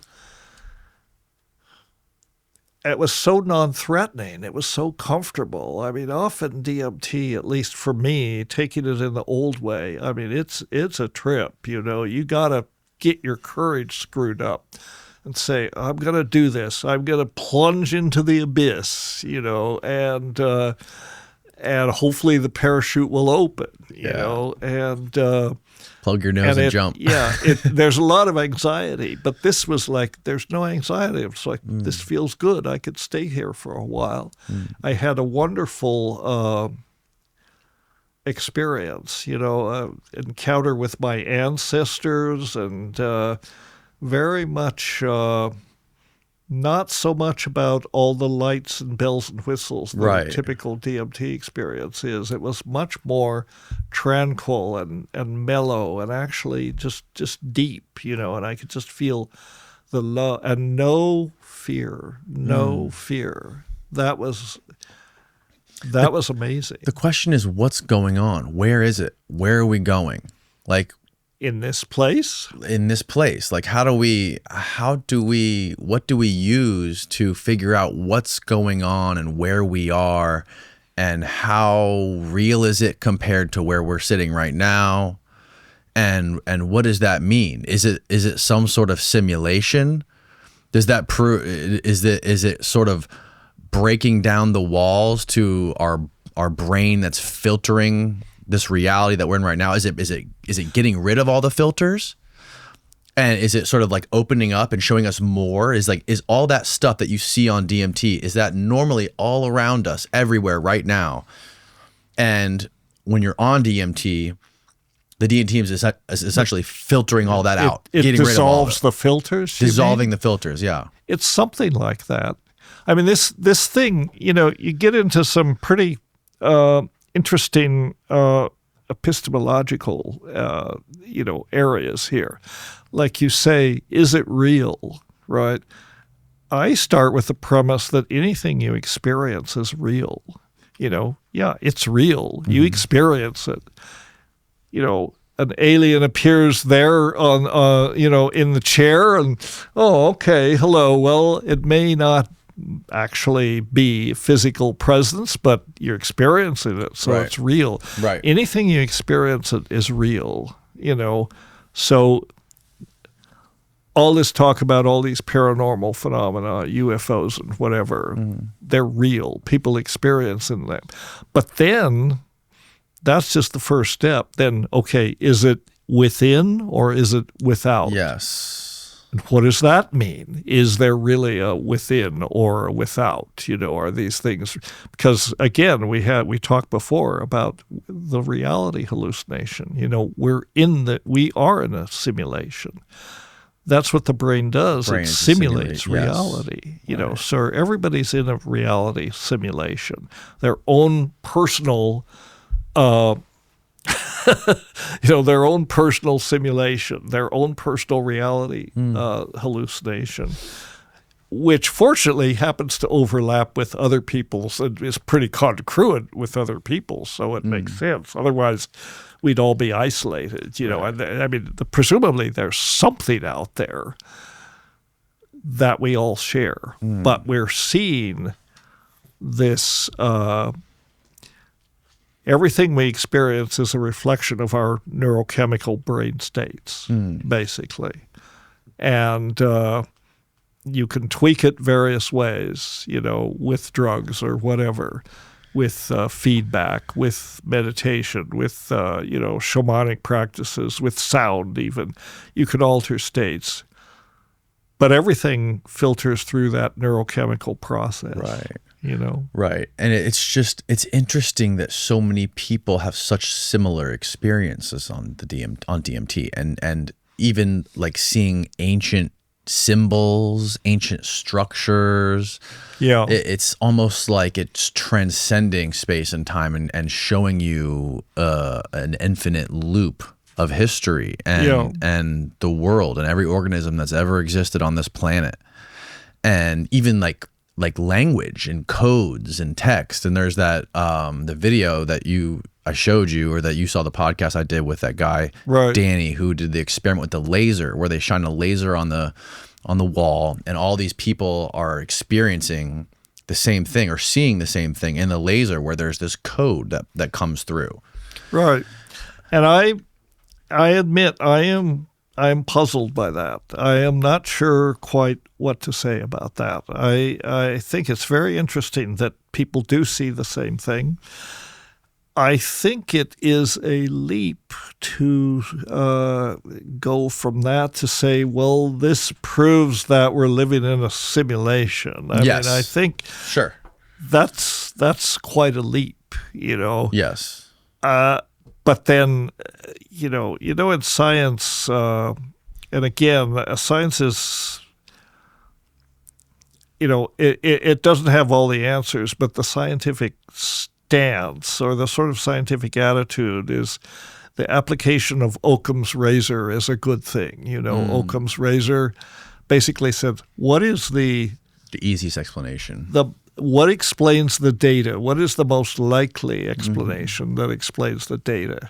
So it's a leap to go from these people's experience and say, oh, that proves a world that, the world's a simulation, which means we have to dump into the dumpster everything we thought we knew about the world. And people are reluctant to do that.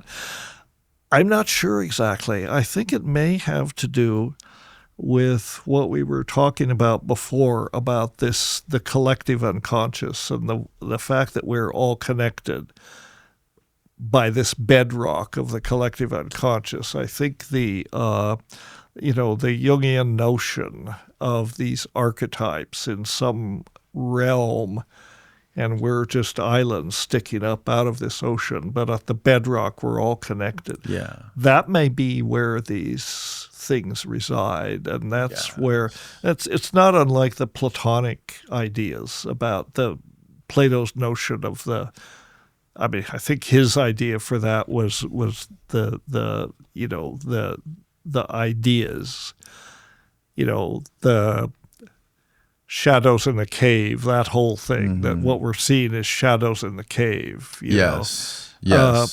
I like the Jungian notion. Makes sense. It makes sense. So maybe there is some place where the universal determinants of language, cognition, understanding, all of these things are shared commonly, not through cultural filters.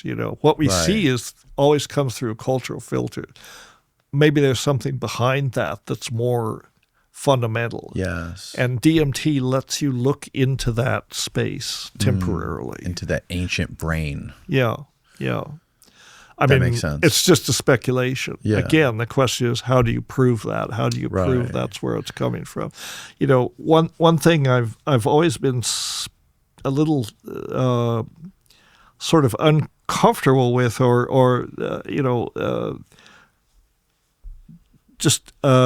belong to a chat group called Sentient Others, and we've had several conferences, and it's a group in the UK mainly, and we've talked about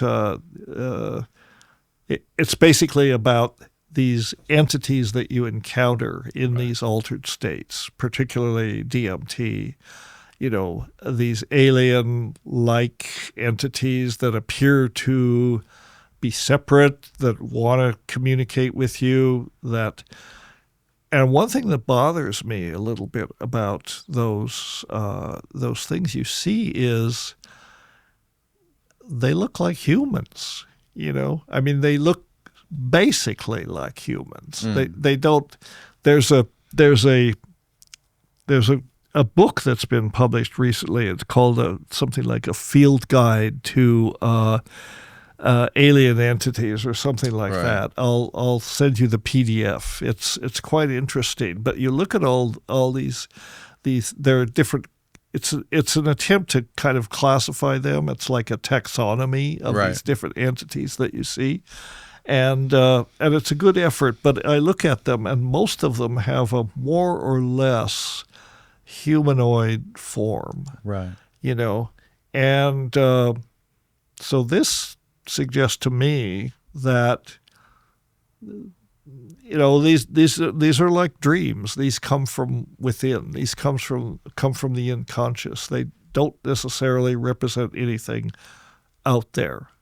There's something buried deep in the unconscious. Yeah. Is a possibility. Where it gets kind of interesting is some of these things don't look human at all, and then you wonder, what about the octopoid ones? What about the insectoid ones? Those kinds of things. Now maybe we're getting somewhere, because there's no reason to think that, like we were talking about aliens before. Yeah. There's no reason to think that aliens are going to look like us. Exactly. There's which is what I was saying reason earlier. to think they won't look like us. Yes, that's what I wanted to ask you. What do you make of all of the alien abduction accounts throughout history? Do you think that that's something similar to like a DMT trip happening when someone's sleeping, or do you think like this is actually something that's happening exterior, like in the real world? They're being brought somewhere. The short answer is I don't know. Right. I don't know. I think that, yes, I think sometimes these are things that happen to people in hypnagogic states, in sleeping states, in dreams. You've had very vivid dreams, right? Yeah. And I guess we all have. And there are people that are involved in lucid dreaming and it's just hard to say. And that's good. I don't think there are any definitive answers to any. At least we don't have them yet. Have you ever read Oliver Sacks' book on hallucinations? No, I haven't. That's worth reading. You wouldn't believe what people see. I'm a big fan of Oliver Sacks, though. Huh? I'm a big fan of Oliver Sacks, though. Yeah, Oliver Sacks. Yeah, it's a short book. There's a whole documented clinical literature about what people see. Check out, I think it's Charles Bennett syndrome is one of these syndromes that's been studied by neurologists. I think it's Charles Bennett syndrome. Named after this guy. Is that what it is? Yeah, there you are. Charles Bonnet syndrome. That's right. Memory fails. Charles Bonnet syndrome, a condition that causes people with vision loss to experience hallucinations, or see things that aren't there. Huh. Right. And there's one case study that they talk about this guy. Maybe it was Charles Bonnet or someone that had this condition, but every night he would see a full brass band would march through his room. Wow. With full lights and sound effects and everything. And this was like a nightly occurrence. And it was like he was not upset. He looked forward to it. He enjoyed it. That's amazing. Isn't that incredible? That's fascinating. Yeah. So hallucination. Hallucination. Yeah. As above, so below. Right. Exactly. Well, Dennis, thank you very much. This has been mind exploding and very, very fun and eye-opening conversation for me. I really appreciate you traveling here and doing this. I thank you for asking me. Yes. And as well, we will link the Coco Summit down below for people to sign up and check it out. Okay. Happening in about 3 weeks, the first week of February. First week of February. Yeah. Yep. Yeah. Much appreciate that. Get people to look at the website. Oh, a couple of things. Yes. If anyone wants to connect on the summit or anything else, they can always email Annette at mckenna.academy. She is the conference coordinator, and she basically does everything for a lot of other things for the Academy so that I can just come out here and rave. She's the one that actually makes sure it works, you know. Yes. So she's a wonderful person. Shout out to Annette. She'll be very, Annette, Annette at mckenna.academy. And also I do want to thank my whole team at the Academy. Just amazing humans, you know, really fine people. And we're having fun. You know, we're having a lot of fun. And I have to say, this has been a blast. Well, thank you, man. I Likewise. enjoy it so much. Likewise. I very much enjoyed this as well. Thanks again for coming. Happy to have come. Thanks for the invitation. Of course. Yeah. We'll have to do it again sometime. Absolutely. All right. Good night, world.